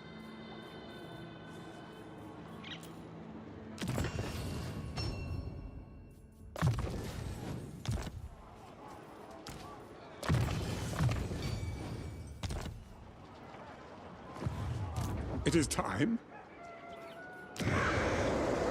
Who called? By the comet. To the provinces.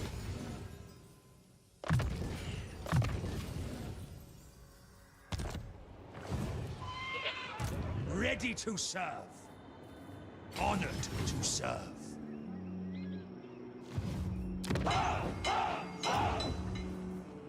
Alright, we're recruiting the Lord over here. Sigmarite Archlector.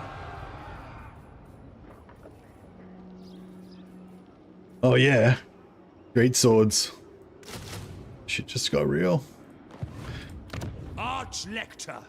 Recruitment capacity +1. Alright, we can't afford these. We can't afford to pay for them, but I don't give a shit.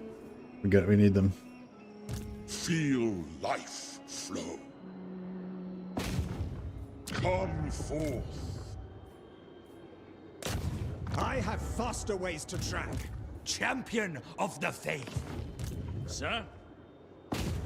They'll be marching, all right. True servant of Sigmar. Yes, the rites of war are ready. Your word is my command. I'll scout the area. Praise be to Sigmar.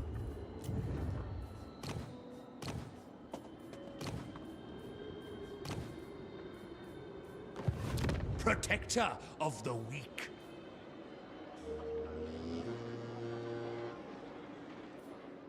True servant of Sigmar.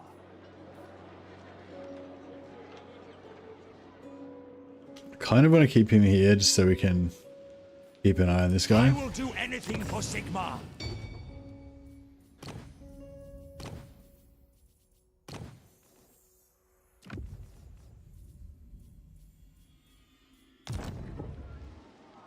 I serve the Helden Hammer.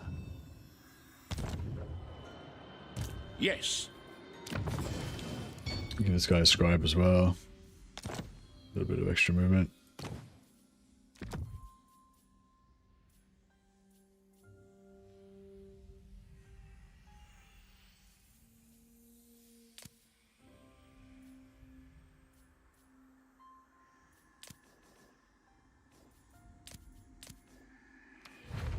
Obsidian lodestone, energy shield. That's actually not bad for Karl Franz, maybe.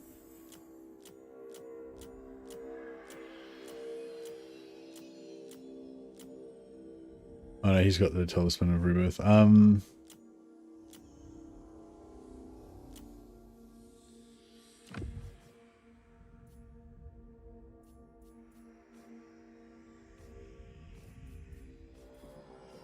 Yeah, keep all that.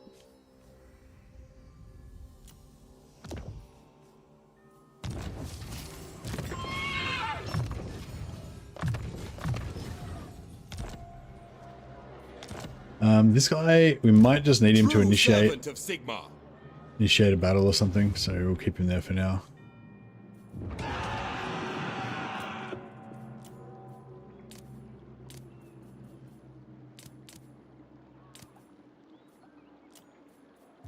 Oh yeah, is there anyone moving towards Telebeck land? Champ. Hey, Corone, here we go. Light. Let the supplicant come. I am with you. Corone's not doing great, but he's not got wiped out yet. Time. He's not gotten crushed yet. He's still in the game.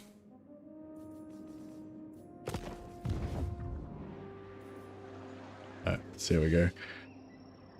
Wonder how strong Kemmler is. I can't see any of his armies, but he must have something somewhere because he's still got a bit of faction strength.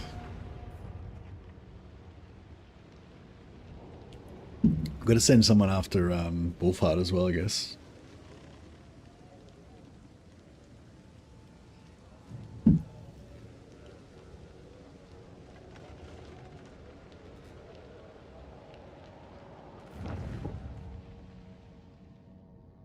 Okay. Oh, Bordello's gotten invaded by Slanesh.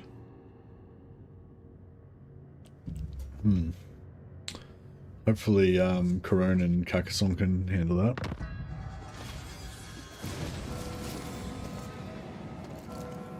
+4 melee attack and melee defense for all our melee infantry. We've nearly got all of our melee infantry technologies unlocked now. Yes, my lord. It will be an honor. +8 charge bonus and +10% melee strength would both be pretty good.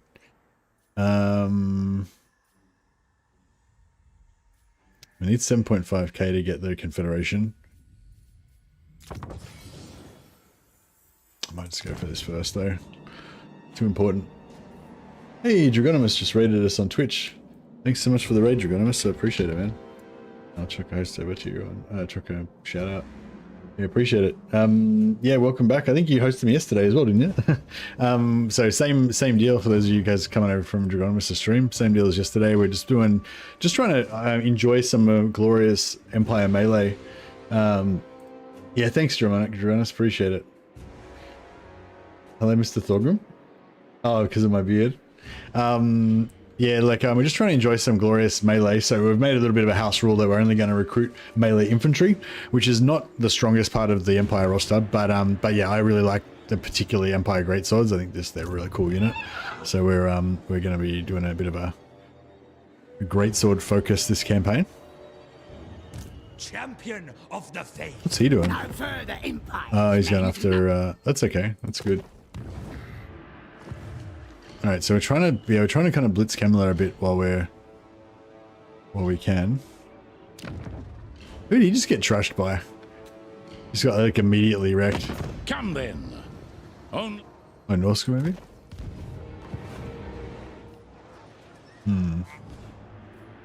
So.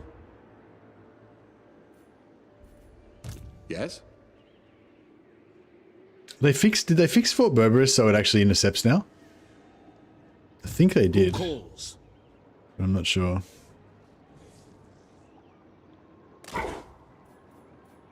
Yes, a sound plan. What? Because it used to be that Fort Berberus was bugged and you could just walk through the zone of, like if you sieged it like I just did just then you could just walk straight through its zone of control and it wouldn't do anything. I'm not sure if they fixed that or not. Yep, looks like they fixed it. I should have been a bit more careful there. Praise be to Sigma. Honored to serve. Guided by Sigma.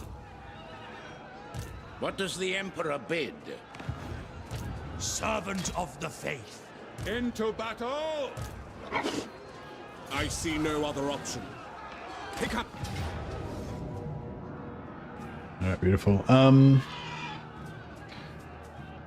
Yeah, I don't know if attacking this settlement's going to be too much fun.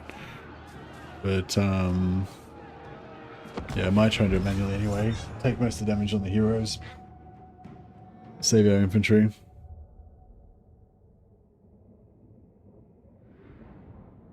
Yeah, I'm not 100% sure, Chop Chop. It was a while since I investigated it, but yeah, I think it keeps track of the count, even if you're above the cap. But yeah, obviously you can't get more than the cap in terms of total units in there. The cap currently being 1. Gold wizard. All right, beeline straight for the gate.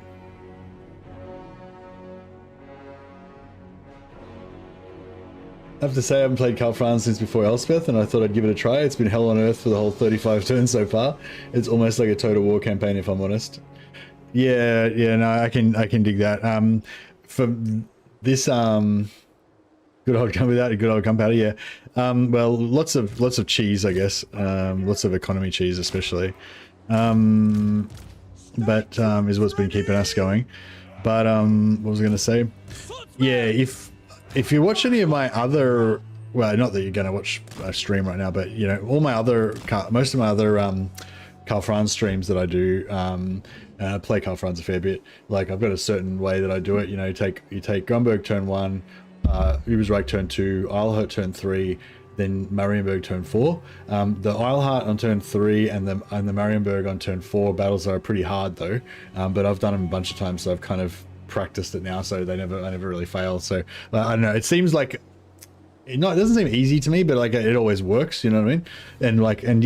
And if you do that, then that means you can blitz Kemmler like early, like turn 5 or 6 you can attack Kemmler, have Kemmler like wiped out by turn 7 or 8, then go head back up towards Festus, take out Kazarak on the way through, liberate Marienburg, liberate Middenheim, and then go from Festus down to take out Vlad or Draika or you know, in whatever order. And yeah, I feel like that's your kind of like your first 20 turns pretty much. But that takes out, you know, Vlad, Draika, Festus, Kemmler, and Kazarak. So then, you know, then you've got your next challenges after that. Then you got Azag, fucking Throt coming down from the north, you know, whatever. But you know, that kind of, anyway, that's how I do it anyway. So I don't know if that helps you at all. Probably too late for your advice now, but yeah. But I find if you can do it fast like that, then you're kind of ahead of the curve, and you're, you know, it works well. Whereas in this campaign, because I didn't have the strength to be able to do it fast like that, I was not ahead of the curve, and so I had to like abandon that strategy and not do that. And so it's sort of playing out quite differently to how it normally would.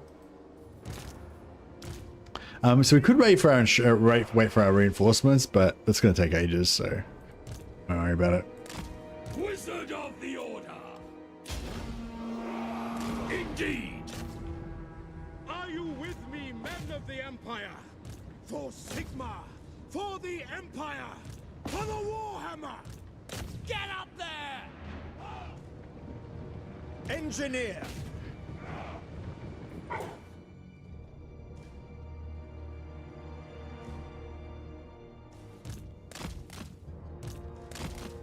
Trying to get these guys to protect our infantry a little bit from...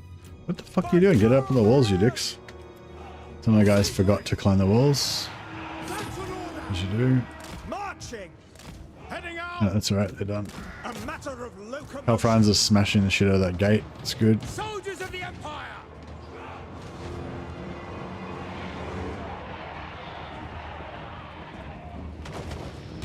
You can get up there, dickheads.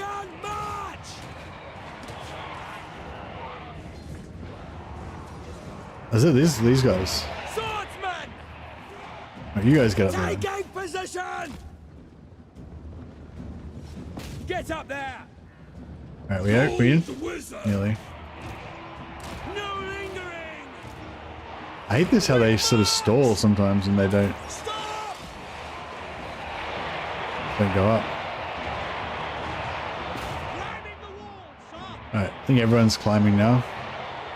Alchemist wizard. To arms, men! Alright, greatswords should destroy those bats. No problem. Gold rules all.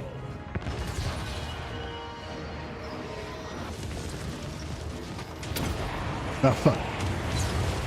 Oh, okay. That's weird. It went where I wanted it to go, but it looked like it wasn't going to. Oh, maybe it was up in the air or something weird. I don't know what happened there. Wielder of Shaman. First the foe! Ready for war! Halberdiers! Yes, sir! Charge! Spearmen! We serve the Emperor! Now! Take position!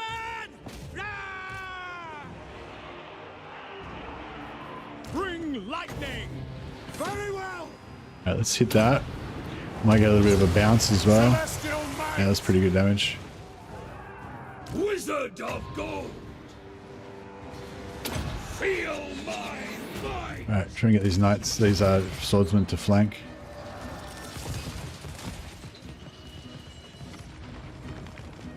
Obey! Get them!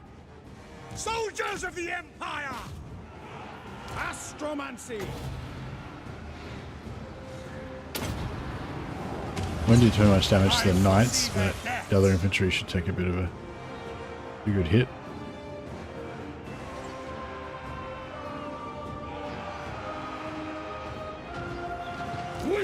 Might be able to get a good, yeah, that should be a pretty good hit there.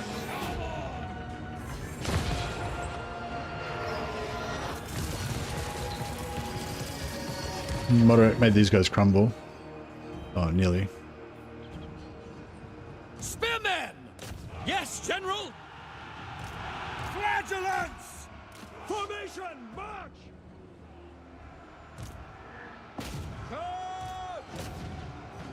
Gold Wizard!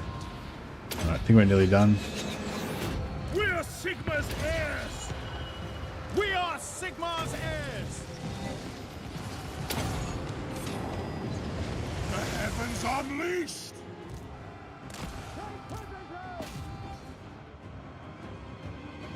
Spearmen! For Heldenhammer!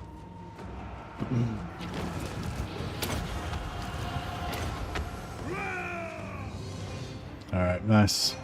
We are ready! Ready for war! No lingering! Quick march! Pathfinding's hurting a bit, yeah.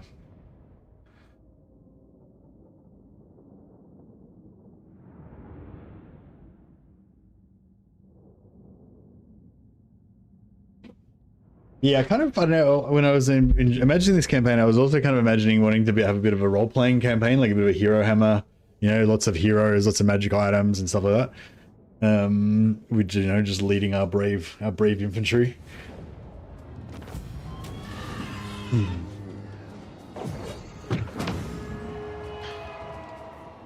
I might take that replenishment.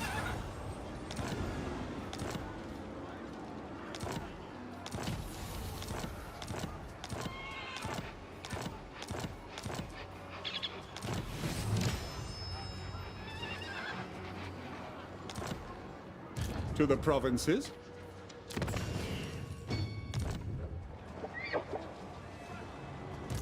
Praise be to Sigma.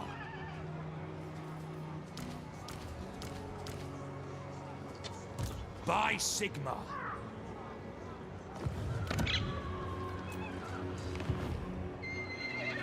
I live to serve the Emperor. I think if we go there, I serve the Heldenhammer. I think if we respec him, then he'll be able to occupy it. Lecter.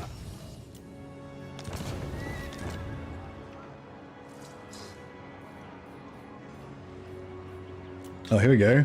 I love this type of Empire heads. To strengthen the Empire. This will bolster the nation.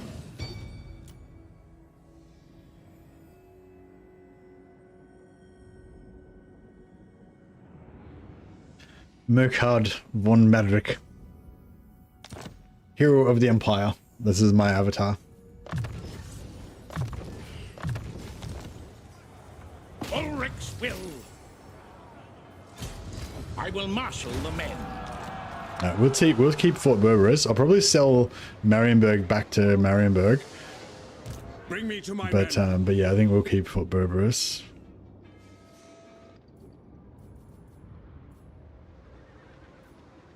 Praise Sigma. I command here.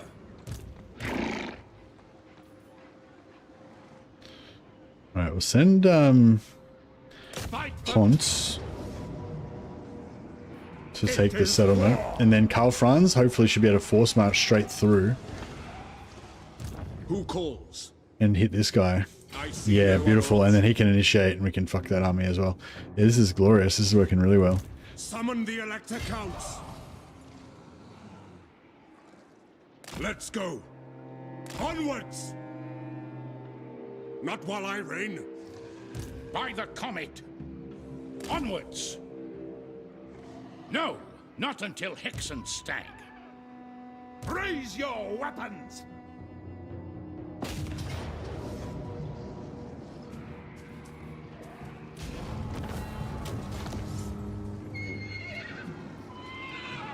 I'll take the sack.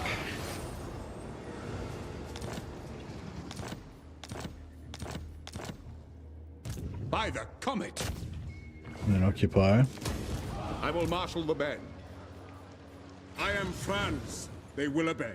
I can even just walk in, maybe. Almost. In the name of Magnus. True servant Not quite. of Sigmar. Very close. As is my right by Sigmar's crown. I am Prince and Emperor.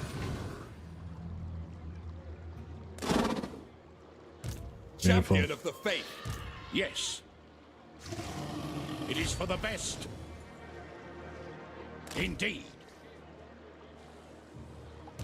Warrior Beautiful. of Sigmar. Alright, nice. So we got him there. Empire. He's got no army here. We'll put this on this side so if he does have an army hiding over here somewhere, we can retreat away. But I suspect his main army is down here in Lioness, so he's probably got nothing here, and we can just ravage him. Which works for me.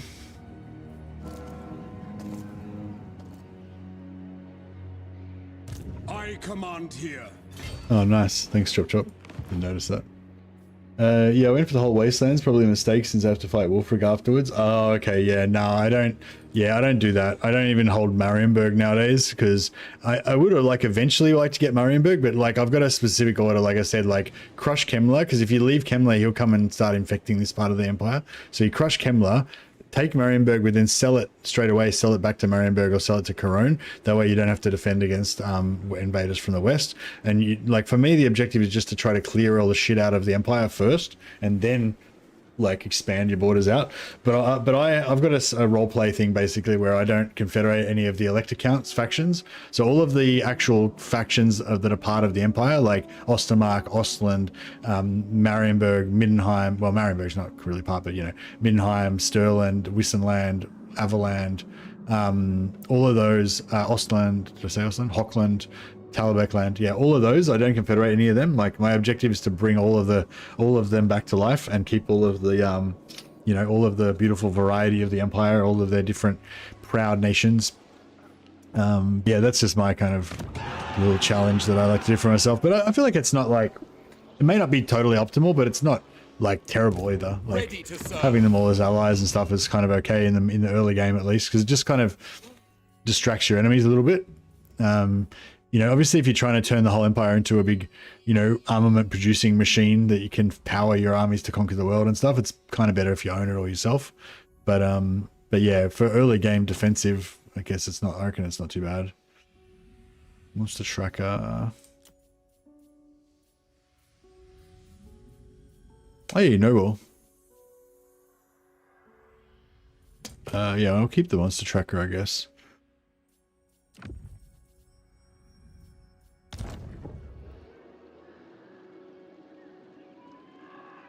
For the Emperor. I kind of wanted to get auto resolve on this because actually it doesn't matter with the auto resolve or not, because wait up, actually, do you get the gold value? If they disintegrate just in the battle, do you still get the gold value for destroying them, or do you only get the gold? Because you only get captives if you actually kill them. Yeah, I'm not sure if you get the gold value for destroying them if they disintegrate. I assume you would. Yeah, I assume you would, but I don't actually know.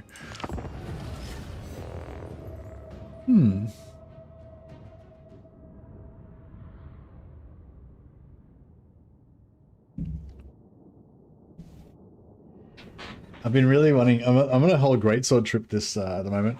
I really wanted to start a new Caribou Greatswords. Caribou Greatswords Mordheim City of the Damned campaign as well. I've got a Caribou Greatswords Bannerlord campaign going on. All Greatswords all the time.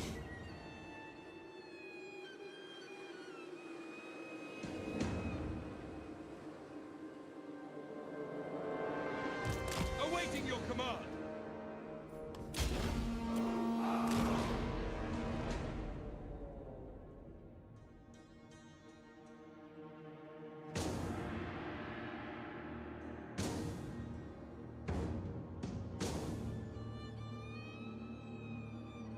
It's almost like playing zombies, like playing the Empire all infantry. It's kind of similar to Zombie style. Yeah, I went for the whole probably a mistake since Wolf Freak had to fight Wolf Freak. Left account started to get wiped out left and right. My reliability is so low, everyone just hated me. Felt like a bit like old legendary difficulty. Nice. Well, I mean, that sounds like a fun campaign. It's like that thing, you know, like, yeah, I think any campaign can be fun. It's just, it's about your expectations, you know, like I even was talking about that in the first episode of this campaign. Like I was sort of, I had the wrong expectations. I was kind of fantasizing about late game when I had like all these glorious armies of greatswords, you know, being like the flower of chivalry and like, you know, the ultimate empire armies and stuff. But I forgot that because I'm playing, you know, infantry only, I have to get through this grindy, you know, early game where it's really suboptimal and slow compared to my normal empire start, you know.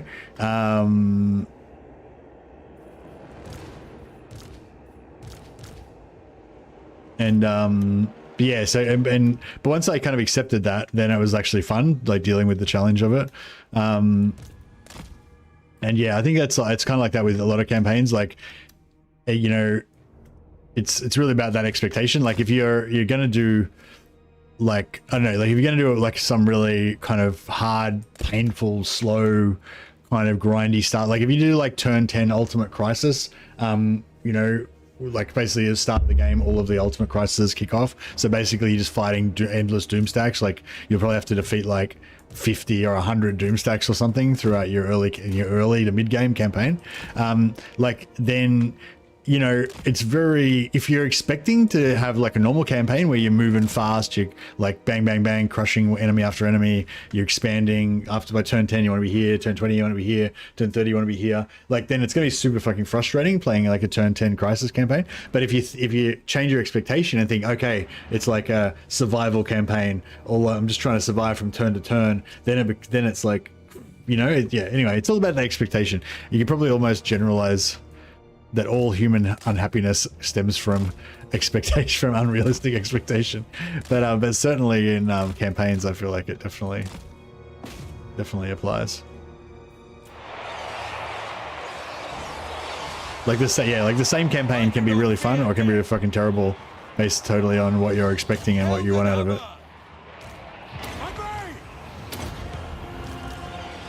I want to get more buffs on these guys.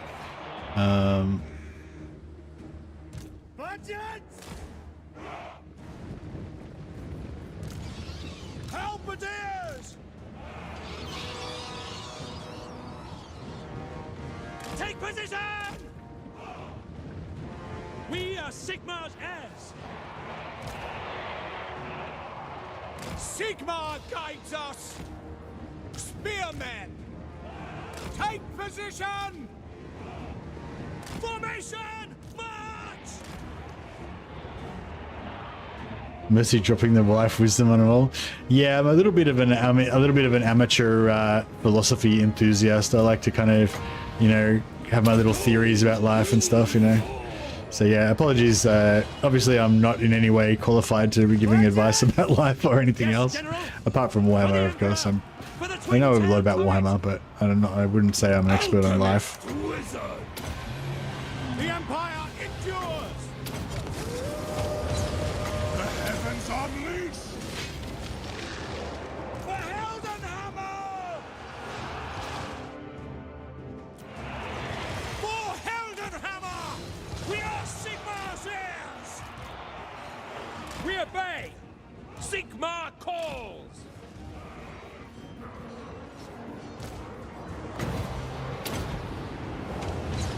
Celestial might! Shamans roar! Feel my might! Right. So we've got them. We've held the line there with our main force.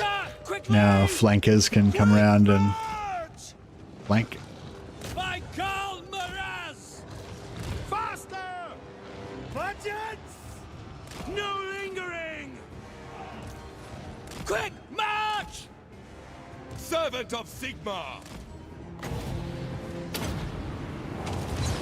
I foresee their death! By Ulrich's wrath! Great swords! Prepare for combat! Ready for war! Hurrah! Sigma exultant! And we got Terror out. The Empire endures. I sense convergence. Try and clear out some of this. Try and clear out some of this infantry so that our heroes can focus more on the enemy heroes. Awaiting orders. Swordsmen. Budget for the twin-tailed comet by Karl. Now! For the Emperor! Gold Wizard!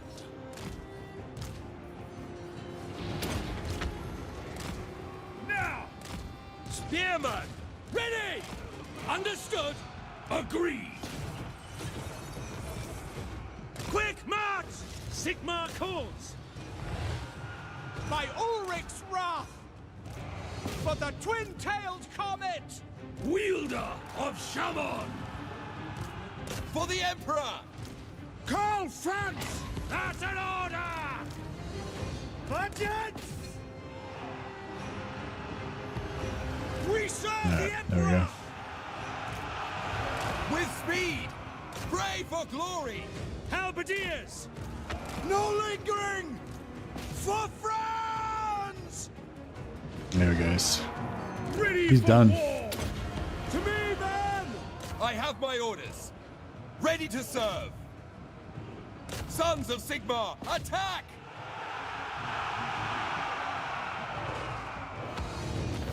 Nice. Had the lack of foresight to enable a greenskin crisis on turn 10 as Malachi once. That one defensive gyro army had to waste 20 incoming stacks before I gave up due to battle fatigue. Yeah, that's kind of the thing with me, like as well, like why I never really do turn 10 crises, because it's just boring, you know? It's just the same shit. Yeah, you just get like, yeah. It's, well, I don't know, maybe it's fun for a little bit, like it's fun to play the first like 20-30 turns, but it's not really, you know, yeah, you get that battle fatigue, like when it takes you like, you know, 30 hours to get through the first 3 turns or whatever, you know, or not, you know, or not the first 3 turns, but like turns like 15 to 20 just take you like, you know, 2 weeks to get through just endless battle after battle after battle. Then yeah, and you have to fight them manually because otherwise you won't survive, you know, but if you fight them manually, you can do it. Then, you know, assuming you can get to that point, you know, it's not really a very fun, yeah, not really a very fun difficulty, I don't think.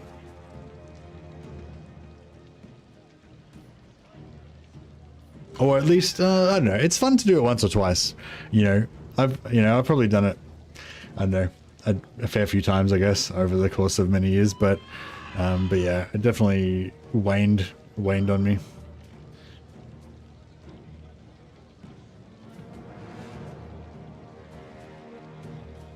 The boring part is that any expansion is out of the question. Yeah, that's the thing. And when you take the context of the battles out, when it's just like battle after battle with no conquest or territory or diplomacy or fucking anything else, like it's just, yeah, it just kind of makes it a bit meaningless. So we got 1,668 enemy captured, which is the ones that we killed while they were crumbling, multiplied by the number of armies we got. So we could get it. Even though it says no replenishment, we actually should get a fair chunk of replenishment out of this. So if we look at that, you know, 50 flagellants.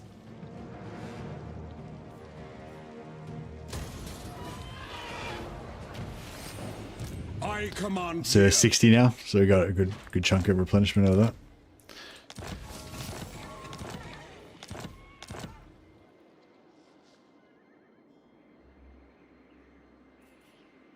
I will marshal the men. Yes. Yes, to unite the provinces. So Karl Franz gets replenishment in neutral territory, which we're in right now. Bring me to my men. But we got attrition in here. Yeah, so we're going to vampiric attrition in there. Summon the Elector Counts. If we put him in Gisero, yeah, put him in Castle Baston, then he's in neutral territory, so he still gets replenishment. It is time to strengthen the Empire. You can either stay here and get my weight up, but if we go there, can we... I'm not sure if we can make it to the settlement though. It's annoying. Praise Sigmar. I'll stay here so I don't take, at least we don't take attrition. Of the weak. I will obey. Going forth. Arch-Lector. Ever vigilant. I serve Sigmar.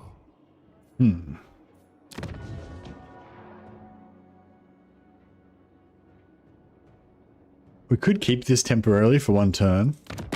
Honor to your ancestors.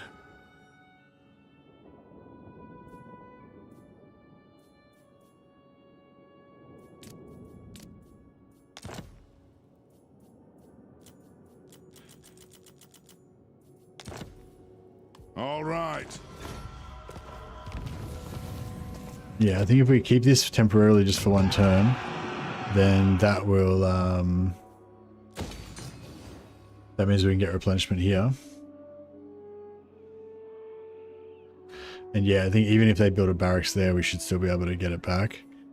We'll try and occupy Blackstone and keep the iron. Or keep it tier 2 so we can get the iron faster. I can stomach the fighting, but I want at least some progress. Yeah, it's like, yeah, it's not like, yeah, no, I mean, I think we covered it, yeah. It's a fun, it is a fun challenge, it is a cool thing. Definitely recommend you do, like most things, I recommend people do it once just to try it out. But yeah, I wouldn't say it's the ultimate version of the campaign.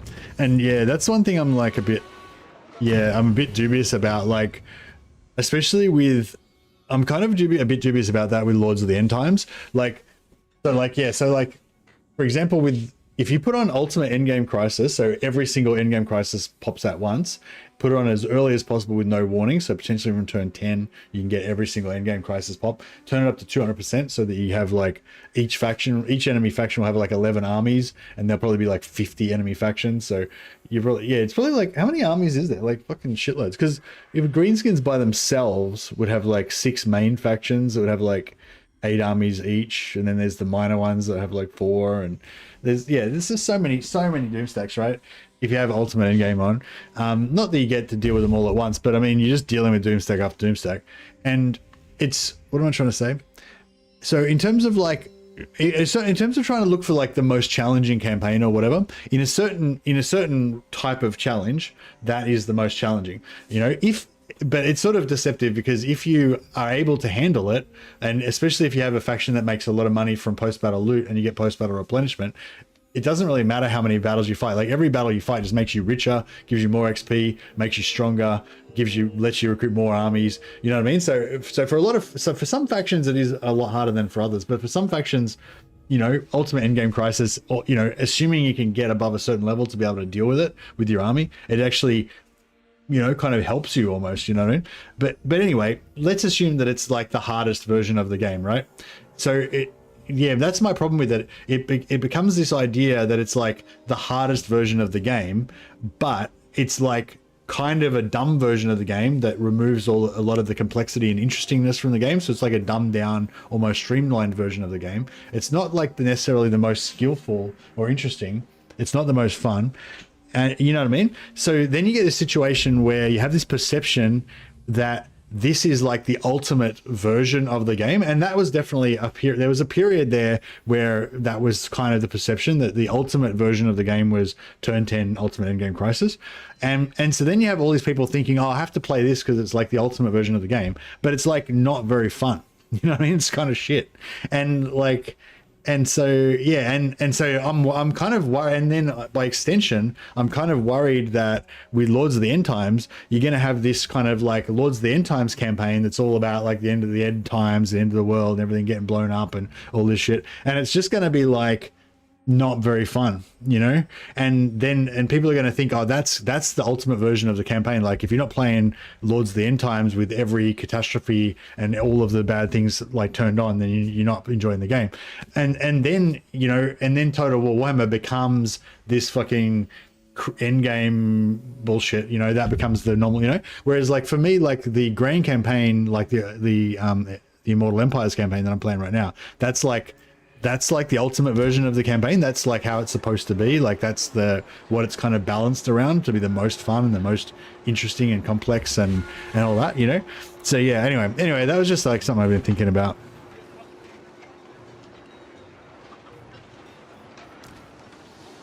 Sounds like a fun Gelt campaign. Yeah, Gelt's a perfect example. Like Gelt can just smash an infinite number of endgame armies, like with his armies, like, and he doesn't give a shit. It just gives him more money and more XP, and he just, you know, he just like pumps out more armies and kills more enemies and gets more gets more essays and gets more mages, and you know, it's like it doesn't bother him at all.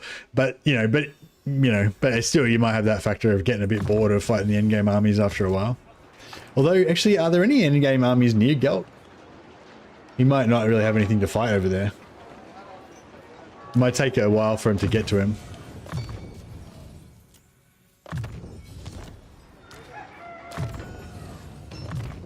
Anyway, that was a pretty long rant. But yeah. But Gelt's a perfect example. So Gelt's armies basically are like invincible. So yeah, so the ultimate endgame, it doesn't increase any difficulty for him at all, really. He can just fucking smash all of the endgame armies as they come to him, you know. So yeah, so it wouldn't really be a big deal. Yeah, Gorst and Snickage could potentially get to you before you're quite ready, but I reckon you'd be ready enough, you know. By turn 12, you're pretty much you'd be pretty much yeah, by turn 12 you'd be pretty much operational. You're talking yourself into it right now. Yeah, see, that's the thing. Like, there is some kind of attraction to it. It's like, oh, this is like the hardest version of the game. This is going to be amazing, blah blah. But it's not really amazing at all, because yeah, you just end up with repetitive fucking Doomstack fights, one after another, and it kind of fucks up all of the like diplomacy aspect of everything. And like, do you know what I mean? Like the campaign, assuming you defeat all these end games and stuff, the campaign is just going to be a mess. You know, everything's just going to be all fucked up. And so it's like not, you know, so it's like so for me it's sort of almost like the opposite. Like there is some fun to be had by defeating the endgame armies, but it makes the campaign like not proper. Like it's not a proper campaign. That's how it feels like to me. Is it time? I will marshal the men. But yeah, I'm also subconsciously, there's a little part of my voice which is also talking me into playing a Gelt turn 10 Ultimate Endgame Crisis campaign. Now.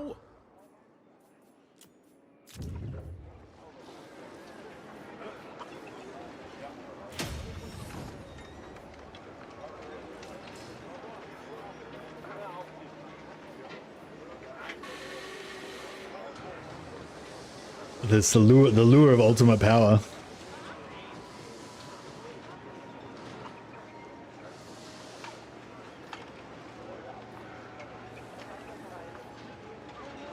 I think I normally do growth on this one. But you could do tariffs, I guess. Doesn't matter. I tried doing the dual start last time I played him, but it feels so clunky. I think I'll stay in Cathay again this time. Yeah, no, that's fair. Like, yeah, I always do the dual start, and you never do the dual start. Like, it's just a preference thing, I guess.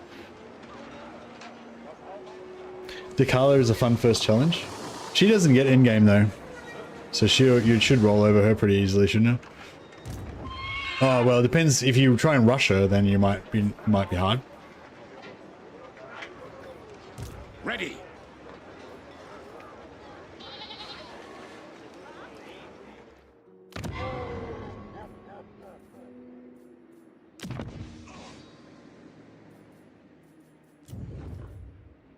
Oh, disciplined warrior priest. That's pretty good. Disciplined witch hunter as well. I kind of want nobles, but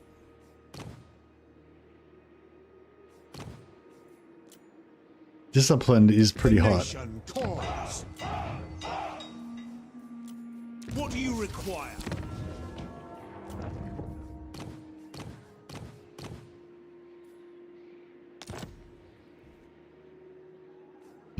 I just mean in general, she's like a homing missile for your mages. Yeah, that's weird. You'd have to like pin her down. Use like you have to like use a net of Ammontok, like chained net of. You have to like 3 light wizards just doing chain net of Ammontok on her, and then just spirit leeching and final transmutation the shit out of her until she dies. Just get her the fuck away from you. Shadow, keep your shadow debuffs up on her. Just everything. Keep her out. Keep her away.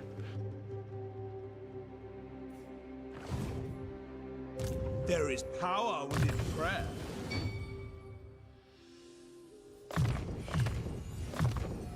But yeah, Decala actually would be pretty good. Is a pretty good challenge for well, if anything was going to be challenging, then Decala would be pretty challenging.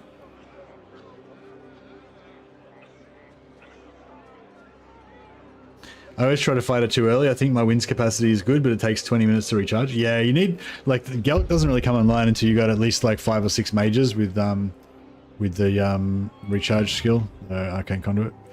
Seek out the heretics. Your word is my command. Well, we got one more turn? Yeah, one more turn. Then we can get tier 4. Protector of the weak. We need our noble. We need some noble lords. How many turns? 2 turns. Oh shit. Oh, here we go. We got a noble here. Sigmarite Archlector. Praise be to Sigmar. Champion of the faith.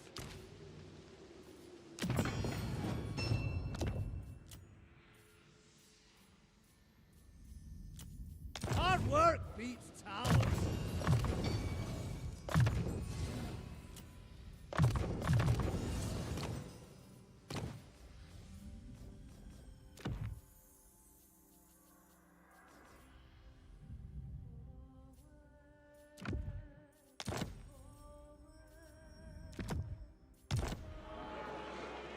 You successfully talked yourself into it.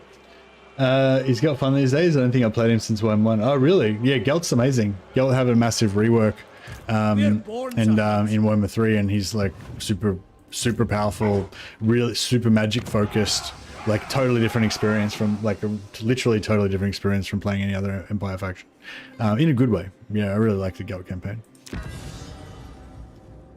Oh yeah, Caribou Greatswords. Where are my boys at? To the provinces.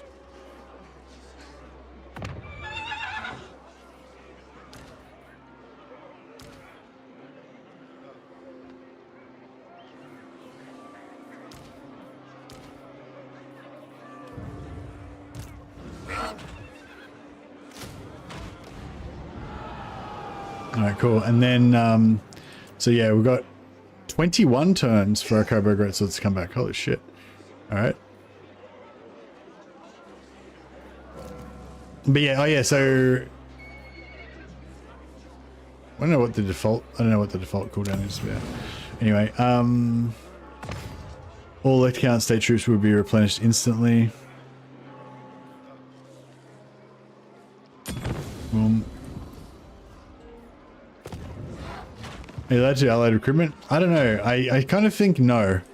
I haven't really made a solid ruling on it yet, but I'm kind of leaning towards no allied recruitment. But I'm gonna borrow allied armies. So if I borrow, so basically I'm not going to do any recruiting. I'm not going to recruit any, I'm only going to recruit infantry, melee infantry. But if I borrow an army that's already got some ranged troops in it, or if I fight with a garrison that's got ranged troops in it, or, you know, whatever, that's fine. But I'm not going to recruit them myself, you know. So yeah, so I feel like allied recruitment would sort of be a bit cheating. Glorious to get some hammers. Oh yeah, no, we can do allied recruitment to get other melee infantry, but I'm not sure about non-melee infantry. I feel like that would be a bit cheaty. A bit cheating. Let's go, indeed. Ever since Elspeth, I don't see the appeal with others except Karl, but I could be wrong. Yeah, you're definitely wrong. You should play Gelt. Yeah, Gelt, Elspeth, and Karl Franz. Those three all have really cool, unique, really good, fun campaigns that would have a lot to explore. But the others, Volkmar and Wolfhard, I'd say are definitely a tier down. But Elspeth, Gelt, and Karl Franz are all like top tier, you know, Warhammer 3 level lords that are all really awesome.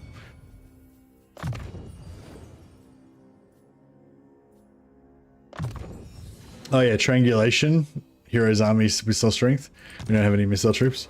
I guess it'll increase his own missile attack.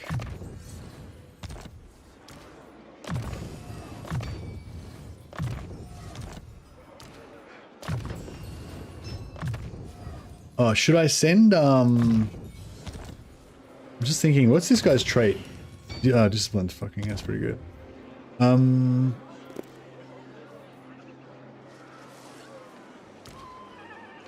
Should I send this guy to go and find Marcus Wolfhart?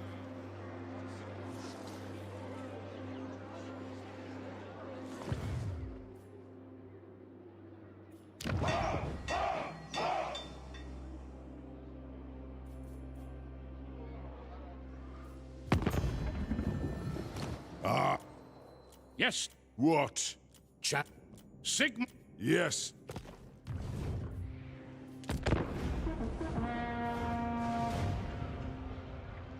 Infantry units with Thunderbarge support. Yeah, nice.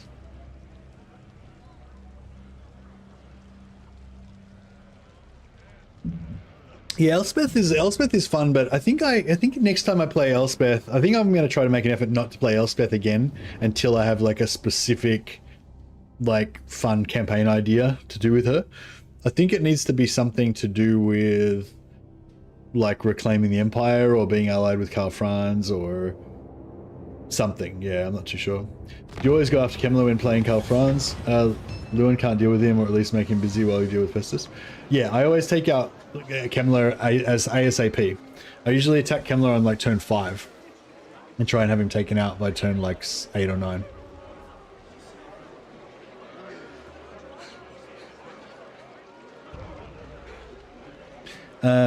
In theory, Lewin could maybe deal with Kemmler, but he often doesn't.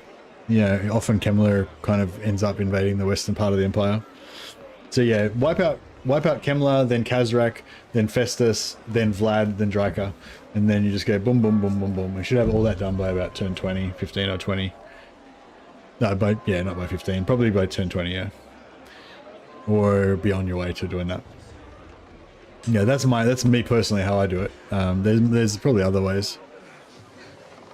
But yeah, I find if you take out Kemmler and then trade some of Kemmler's land to Lewin to make Lewin your ally, then basically Kemmler's dead, so that's gone, and Lewin's there in case Grom decides to attack you or something. At least you've got an ally down there, and then you can pretty much forget about Bretonnia for the next 20 turns. Usually, sometimes Grom will like join war on you and avoid bringing in Lewin or something. But yeah, which lands come under attack? We'll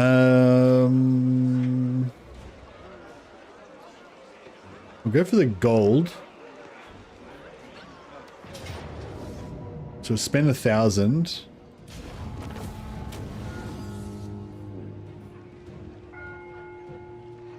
And then we got 500 back, so it only costs us like 500. Unlock Gotrek and Felix. Oh my god, imagine doing this Gotrek and Felix camp. Like, what the fuck? How fucked is that gonna... We're gonna need like an entire army of heroes. I don't know now how we're gonna even...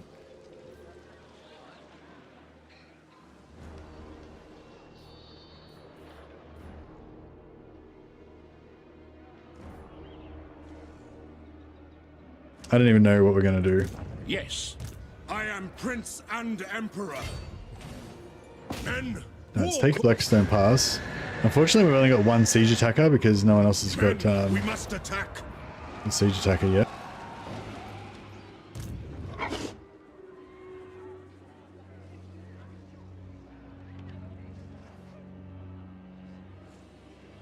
Yeah, there's no way we can get siege attacker on melee infantry, is there? We have to just level up a lord. By Sigma. I'm gonna get this guy to By Sigma. just siege lock here. Death to the And we'll keep that. faithless. We'll keep that until Karl's ready, I think, just so we can get the extra magic resistance on his army because I like the trait. The nation calls. We march. Praise Sigmar. Tools of judgment ready. By the comet. Moving off.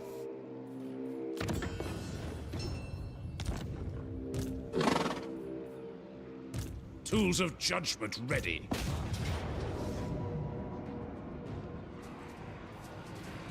Alright, and we'll occupy that so we can keep it at the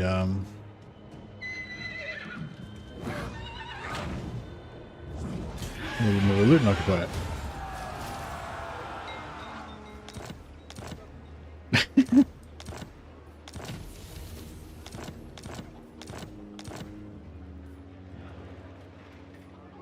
In the name of Magnus. If anyone who wants to take over explaining the rules to new people for me so I don't have to keep repeating myself over and over again, that would be much appreciated.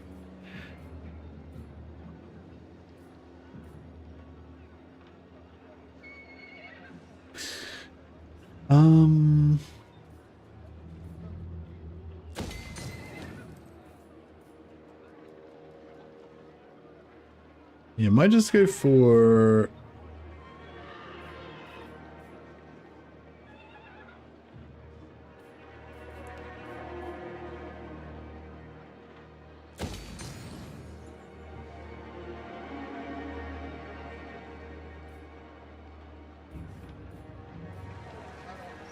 Who calls? This will bolster the nation. So? It is for the best. Yes, my lord. Oh yeah, cool. So now we go to here. What does the Emperor bid? Yes, a sound plan. Very well. 1, 2, 3, 4. Yeah, that's 4.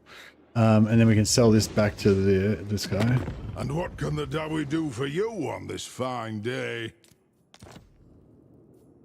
And that way we get replenishment on some of our troops again. Let's get a bit more cash. Go on then.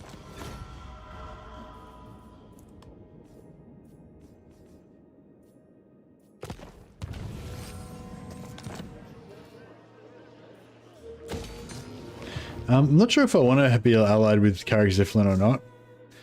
I feel like Carrick Ziflin's a bit too... so like Durthu... Oh, Durthu doesn't mind him. He's got a bit of an aversion. Oh, gifts given to Reichland. Oh, that's interesting. Oh, that's really interesting. So, oh wow, that's interesting. So I've been trading with the dwarfs, and basically it counts as giving gifts when I give them a settlement. But if I trade them a settlement, then they give me a settlement as well. And apparently, them giving me a settlement counts as gifts given to me. So basically, if a faction really likes me, then I can like region trade with another faction a bunch, and then that will make them like that faction more. But it doesn't seem like it's very effective because I've done like shitloads of trades and it's only gotten up to plus 20. But still, that could be useful if you're trying to make alliances. Welcome. How fares the Emperor in these dark times? Yeah, I want an alliance with Bretonia. I'm not sure if I want an alliance with these dwarfs or not. I kind of do. Honor to your ancestors. But yeah, so Durthu doesn't mind them. He's at war with Carcassonne, which is another one of our allies. But Carcassonne doesn't mind them either. If they would stop being at war with them, then they'd be happy enough. Yeah, he peaced out with everybody else that I made him go to war with. Slaanesh hates their guts, so that's pretty cool. And yeah, he doesn't mind them. Yeah, we could, I mean, it would be, I would like to keep them as an ally there. Having like all different little cool allies everywhere and trying to keep them all alive is pretty fun. But they'll probably all die eventually, but yeah. Yeah, I think I'll keep Blackstone Post myself so I can have the iron. And then I want the iron in Montfort as well, so at some point we'll stop trading that. I kind of want Bretonia to be strong and have these lands.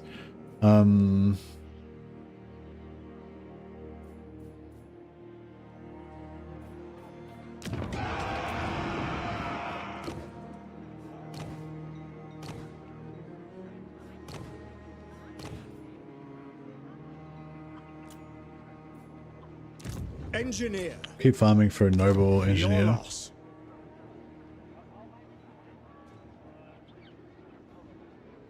You're going to get extended machinations at some point to dump prestige into for relations. You don't really need to go to unnecessary lengths with region trading for relations. I wasn't talking about this particular campaign necessarily. I was just talking about it in general. I hadn't really thought about that concept that you can make factions like other factions by region trading, by getting them to give you regions. It counts as a gift to you, which makes factions that like you like them more.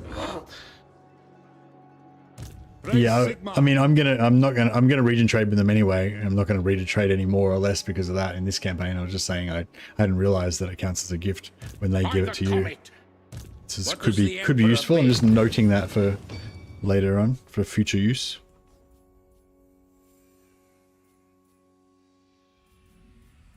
Yeah, it'll be a long time before I'll be spending any prestige on that shit though as well.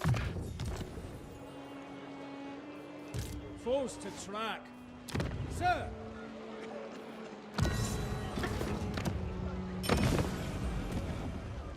Alright, so tier 4.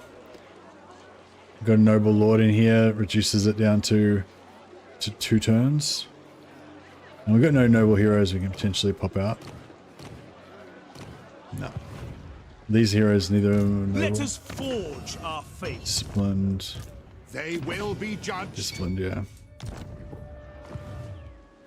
I've been abusing the hell out of the allied outpost thing. The allied outpost thing. General. You always like talk about the things, but you don't explain what it is, so I don't know what the fuck you're talking about. You've been abusing the hell out of something to do with the allied outposts. Where next? Cool. But yeah, I don't know what that means.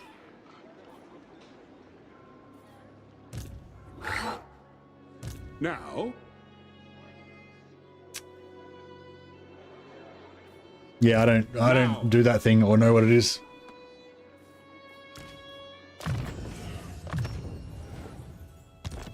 Or how it works. So you're talking to deaf people. It means nothing to me.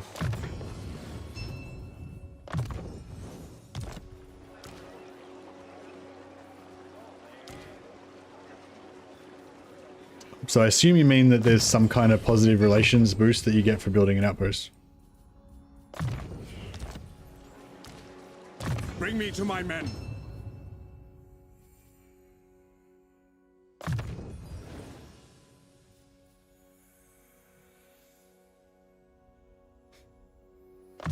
Right, get our greatswords buffed, and strength of hardship buffs all of our melee infantry, including our greatswords. So that's pretty glorious.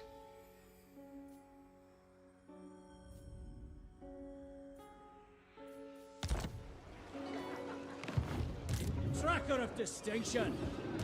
Huntsman General. Huntsman General. Right, now we're hitting tier 4 here. I reckon... Yeah, I reckon we can go Isleheart. Huntsman General. So I'll move this guy Base camp for now. into Isleheart. Huntsman General. What? Yes, blessed is this action.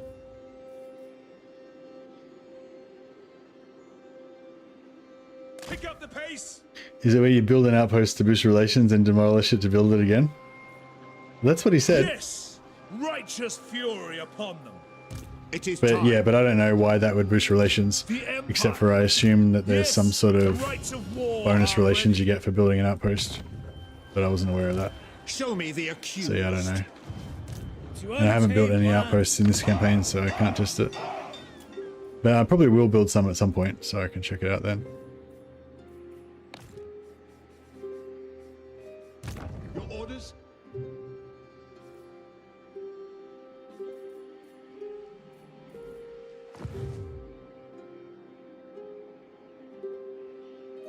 But yes, I imagine there is a tiny percentage of people in the chat that do know how that works and know exactly what's going on.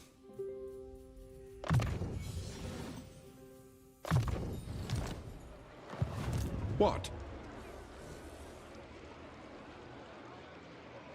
You build and instantly demolish before it's actually built, and you can do it an infinite amount of times in a turn. And yeah, and what does that do? I assume that there's a buff called recent events or something that gives you plus relations. No, I don't know what you're talking about, and I still don't know. I will marshal the men. But you may have talked about it on a previous occasion when I also didn't know. But now that I vaguely know what you're talking about, I guess I'll test it and figure out what's going on with it.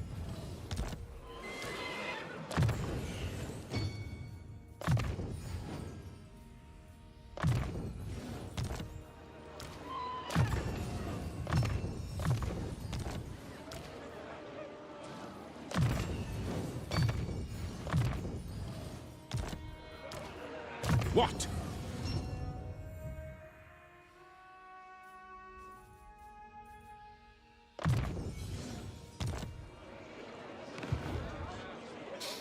I think it increases ally power by building and demolishing outposts quickly to gain allied units.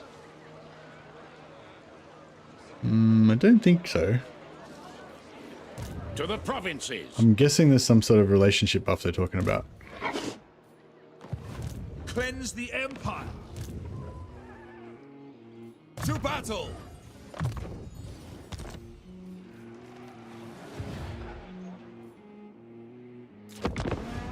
How should we proceed?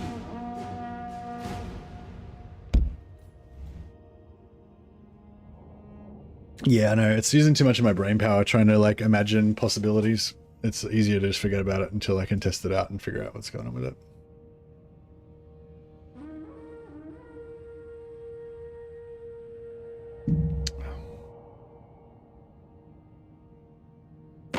You dare approach me, vile beasts. Alright, so I got him siege locked, retreat, but he won't follow up. Probably going to take Karl 2 turns to get over there, but I want to make sure he gets the trait, so I'm going to spend the 2 turns.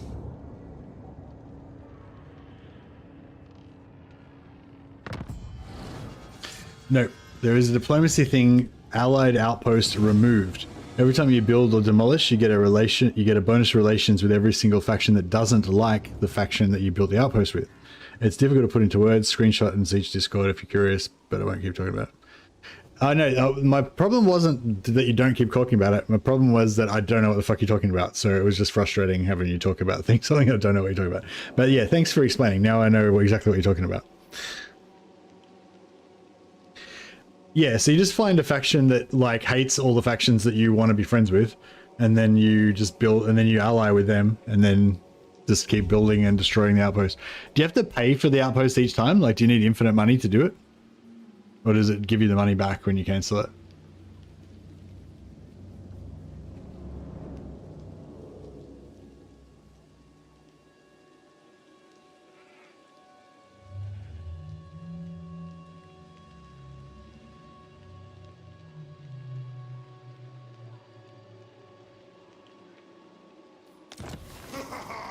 Yeah, I don't know. It kind of feels like it's going to be the same problem that I had with my changeling thing.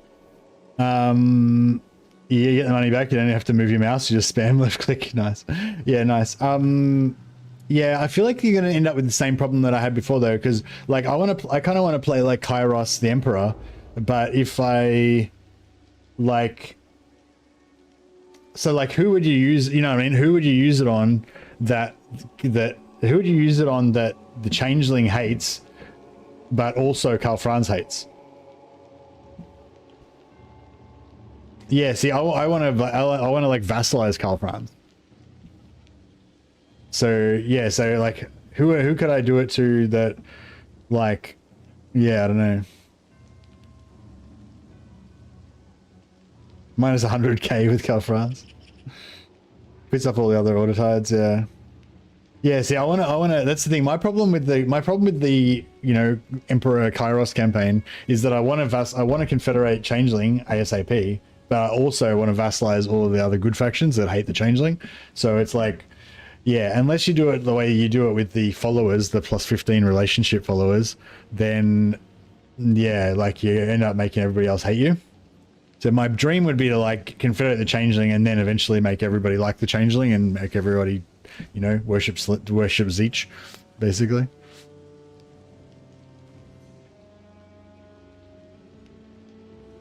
But yeah, that sounds pretty cool. And probably still be worth it as a cool start to do. So how do you is there like a guaranteed like step by step to get Karl as a vassal or somebody else as a vassal that you can do it with?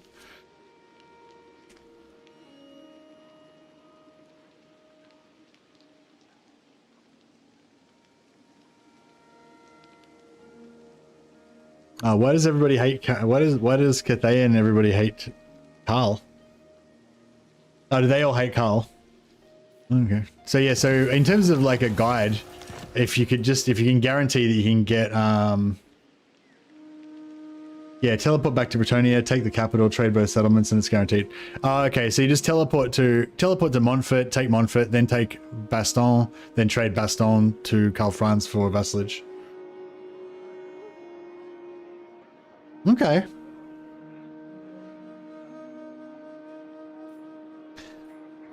All right, you might have convinced me.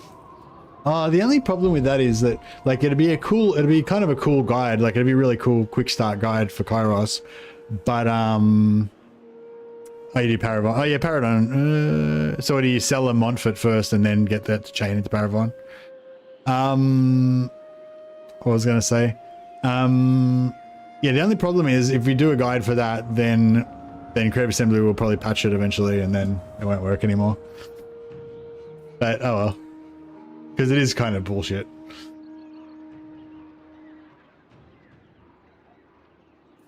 Yeah, move into Nuln, and by the time you get to Nuln, then your outpost is finished, and then you're ready to go. Yeah, that sounds cool. Fuck, I want to do that now. I want to do that instead of this now. You're ruining me. You ruined me.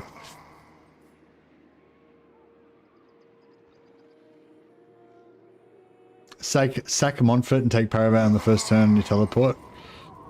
Then take Montfort and trade both. Okay, yeah, nice. Sounds pretty good. So you can teleport on turn 1, yeah? So you get here on turn, you do that on turn 2? We have enough troops to do it on turn 2? Does the teleport happen after you recruit, so you can recruit and then teleport in the same turn? Recruit and teleport at the end of the same turn?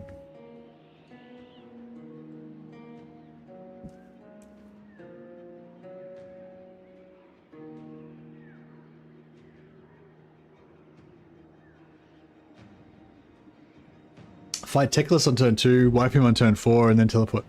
Why bother fighting Teclis? Oh, that's because you want to try to confederate, what's the name?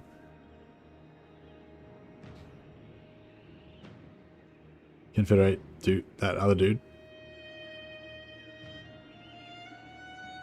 Why is it why is it better to do that instead of the 3-turn Sartorial Confederation?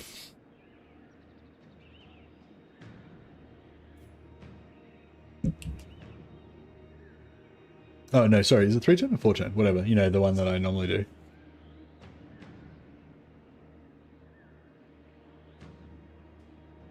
Three turns, Sartorial Confederation. Defeat trait, having land is useful to save Vindex for easy vassals. What's Teclis's defeat trait?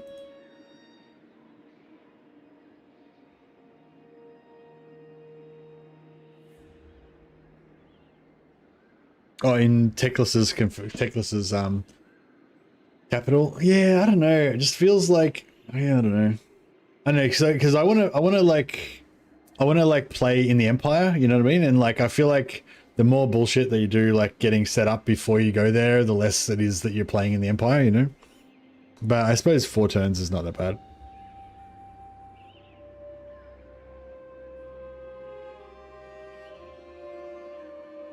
It just like, I don't know how hard it is, but it sort of feels like it's going to be like a series of difficult battles, and then eventually you get to the Empire. Like, so you mean it's only 4 turns, but that 4 turns is like a lot of work, you know?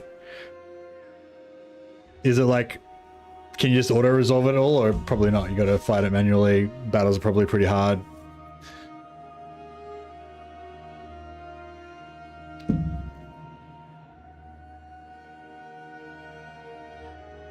You want to find a strat to vassalize him for his mages? Why don't you just build an outpost with the Slanesh faction and then just do the destroyer thing on that?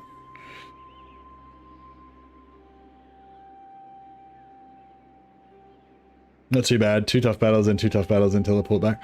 Yeah, I guess so. But I don't know. I just kind of like the whole like sartorial 3 turn, then just teleport and abandon, and then you just it's just super easy. Forget about it, you know.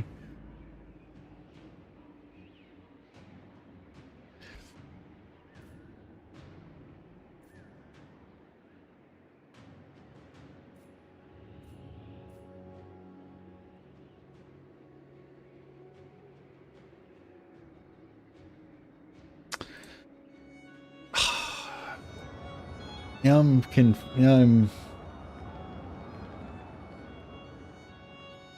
not. I'm just talking about it, man. You know, I haven't even tried it out or anything. I'm trying to get information from you about what it's like and why you do it and what's good or bad about it and stuff like that, you know. But yeah, cool. If you finished making your arguments and you're happy to rest on that, then that's cool.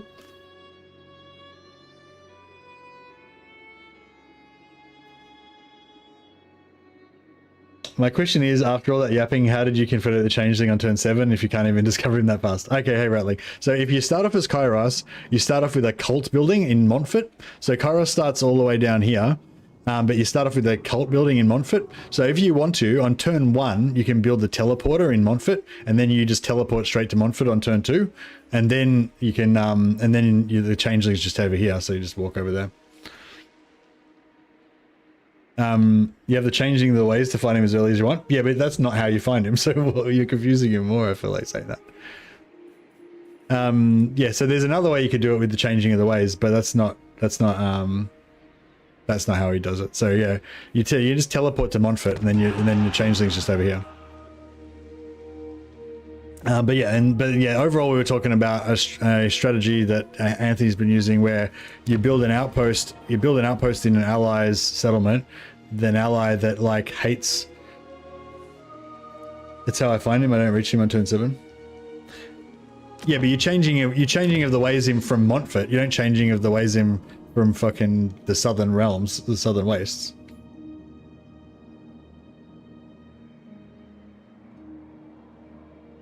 I've never started a cult as Zeech, that's why I didn't understand. So like the key thing is the teleport, not the changing of the ways.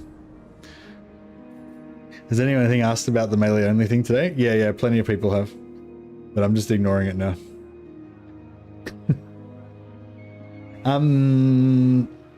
But yeah, I'm a bit like, I'm a bit torn now, because I was kind of into this whole idea of like, you know, immersive campaign.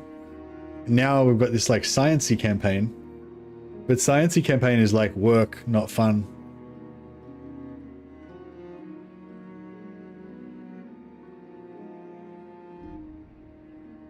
I'm talking about the thing that grants vision on any faction you want. Yeah, but it only grants vision on factions that you know exist. So you can't get vision on the changeling when you're in the southern wastes, can you? I thought you were saying you teleport to Montfort, then you changing of the ways to get vision on Nuln, and then use that to get vision on fucking Stirland, and then use that to get vision on the changeling. Anyway, whatever. Yeah, no. So all I was trying to say is like the key reason why you get vision on changeling early is because you teleport to Montfort, not because you changing of the ways vision all the way here. Like you can like. you can like do it that way. Like you can start off, unless we're talking about something different, you can start off in the Southern Wastes. You can use the changing of the ways to get vision on like Teclis or whatever, then use his vision to get vision on fucking Wurzag, and then use Wurzag's vision to get vision on this guy, and just keep doing it until you get all the way out there. Yeah, but that's what I'm saying. You teleport there first. That's the key thing. That's the key thing that he was missing. But yeah, you can also do it all the way from down here. There's there's another cult that you can build that makes it basically free to use your you can basically make it kind of free to do your changing of the ways for at least for one turn or until they destroy the cult, and you can just use that to like chain your vision all the way up from here up to there. But yeah, I don't know. I don't really like that method.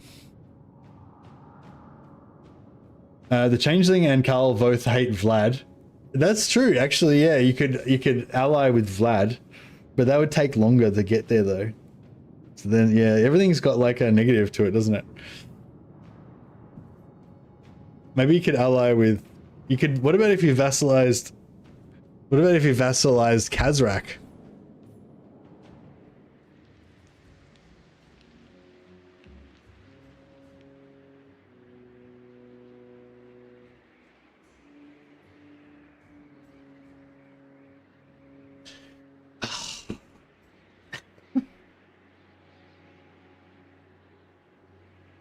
I do like having Vlad as a vassal, then you can use Vampiric Territory to steal heroes. Oh yeah, that's nice.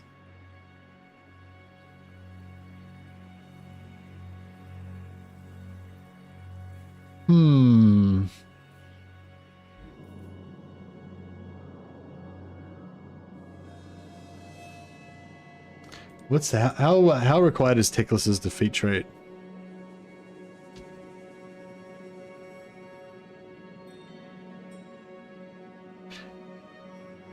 The other thing is I kind of don't really like Kairos either. Yeah, see that's the problem. It's probably ultimately not going to be that much fun to me because I don't really like demons. I don't really like Kairos himself. Just 10 wins capacity. Does Kairos have much wins capacity bonus stuff that you can get? Like is that yeah, how much wins capacity can you get as Kairos? Is that 10 wins capacity like really important or not really?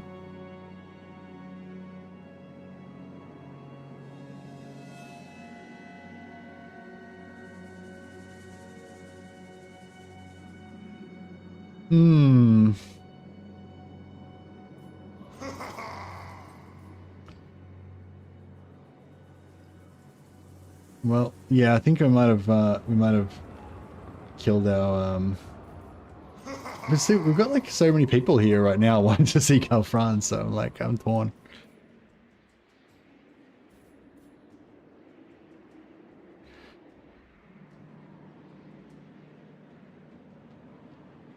Not a ton, but he doesn't get insane capacity like Gel. I think my last campaign ended at 300. Be around 150 most of the time. Okay. Oh, because you got lots of hero. You can get lots of heroes in his army to basically buff it up. Yeah.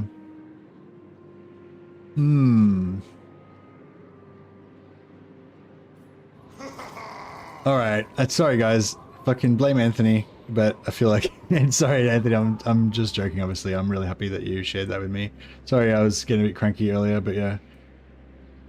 It's like, yeah, I feel like you're always like off in the void, fucking exploring random shit, and I think a lot of times you just assume that I understand what you're talking about, and sometimes I just don't know what the fuck you're talking about at all. So it's just like frustrating for me because I don't know what you're talking about. So yeah, thanks for taking the time to actually explain it. Much appreciated.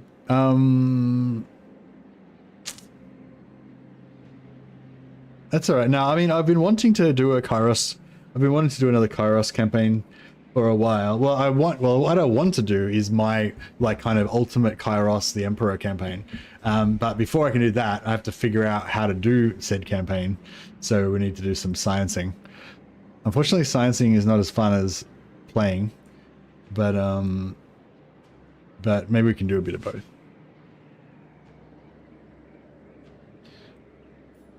Alright, so yeah, sorry guys, we're gonna have to shit can this campaign now because I found something more interesting that I wanted to explore instead. So we're gonna do a Kairos campaign, basically involving teleporting to the Empire and then confederate in the Changeling, and then trying to vassalize all the Empire factions, and then basically fight against all the other Chaos and other factions with my you know, using my Empire vassals is the plan.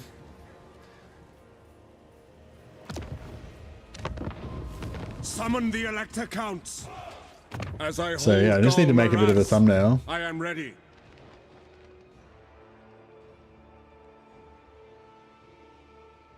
But it'll be fun. Like we'll learn stuff. There'll be sciencing, and yeah, we'll learn stuff. I was thinking Emperor Baal next time you try it. Be good. I still haven't figured out a rule set for Baal that I feel like will make it fun for me. But I would like to do a Cornate Empire. That would be pretty sweet.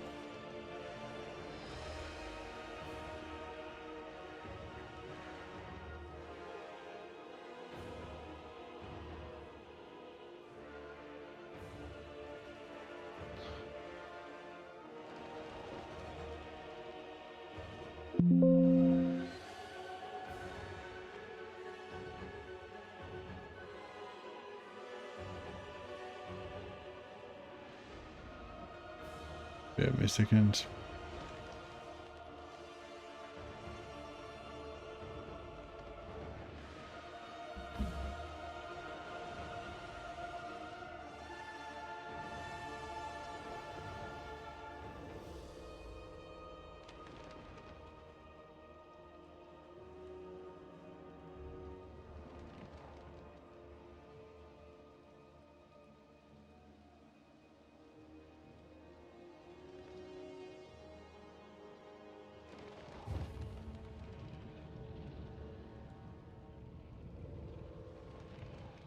I'm just making up a thumbnail. As long as it's not Karl Franz, you're fine with it. But everyone loves Karl Franz.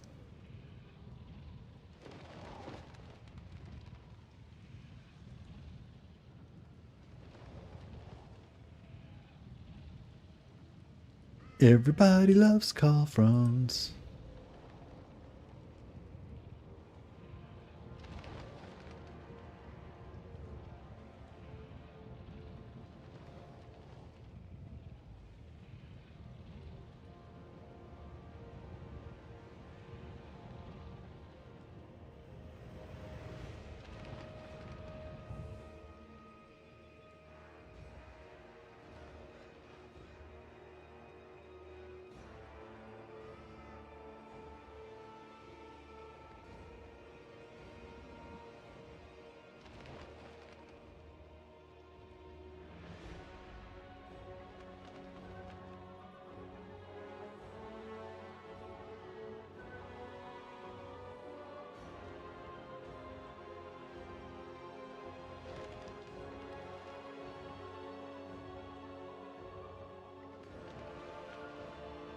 Okay.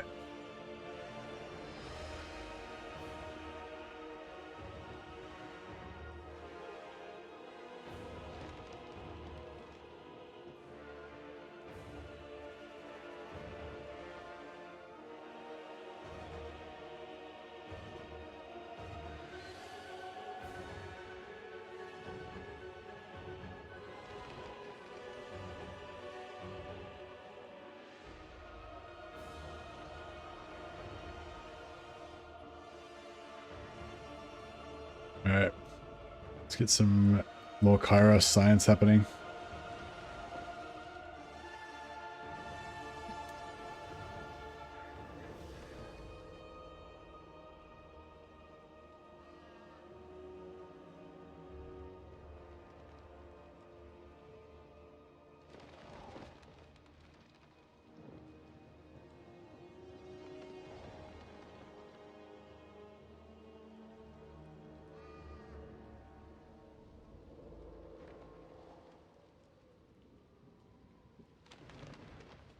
I feel like it only be fun for a little while. The whole point of Total War is to go to war, not to vassal as many factions as you can. Then there's nothing to do. Yeah, well, the way I like to do it is, yeah, I think you're very much right, Rattling. And yeah, and you definitely run into that problem. Like it happens a lot when you play as basically any Slanesh faction. When you play as Archaon, you know, you just end up with like so many vassals, you're just vassalizing everybody all the time, and it's just like, yeah, you're not really at war. But yeah, so that's why I like to do like the Emperor, whoever kind of campaigns, where basically I try to specifically vassalize. Yeah, exactly. Basically try to play Karl Franz's campaign, but as Kairos. So basically I try to like not wipe out, but vassalize all the Empire factions, and then like defend the Empire against all the other Chaos factions. Kairos has the ultimate cheese where you can steal a settlement and then sell it back immediately for vassalization. Yeah, that sounds pretty good.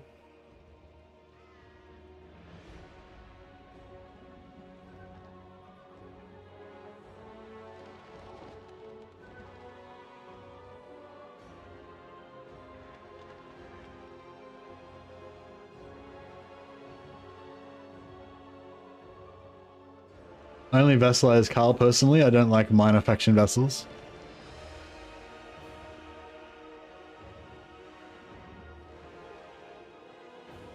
Yeah, when I play as Karl, I do it because, you know, because it's the Empire theme. Fuck, that makes me want to play Karl Franz again now.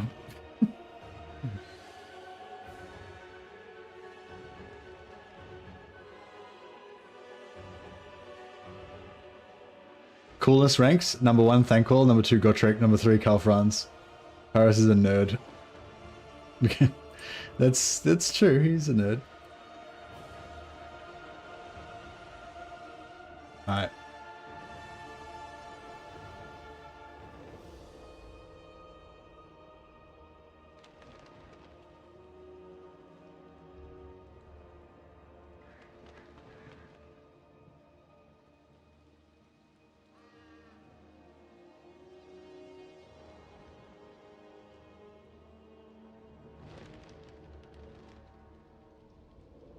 I'm setting up a new stream for the Emperor Kairos sciencing.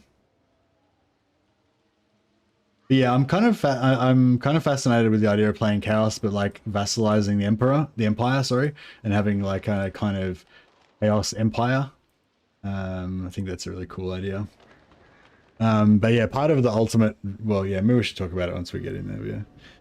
I'm going to lose all this chat when I go into the other stream, but yeah. Settlement Vindex, transfer settlement Vindex, send south, trade him to the region you just got from South Authority, all is ready for Confederation, blah, blah. Oh yeah, I don't know, might have to get into the other stream before I'll be able to see what you're talking about.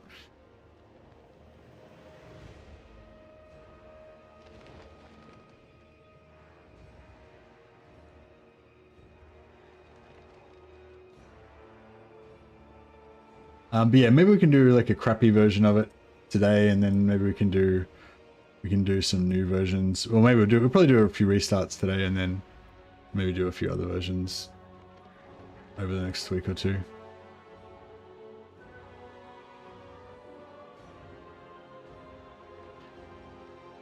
But yeah, I've been wanting to do a campaign like this for a while, but haven't really been able to figure out how to do it. And so it sounds like Anthony's figured it out for us. I'm not really that into Kairos as a character though, as well. Like I kind of want to have like a stolen Empire general as like my main character or something like that. Actually, that'd be really cool. If we could steal an Empire general with a floppy hat, and then we could go greatsword combat. We'll do Empire melee units, but as Kairos. Blue greatswords. I feel like this is gonna work.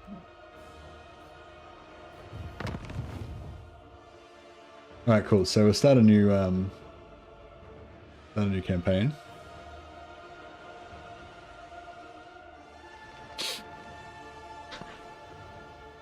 All right.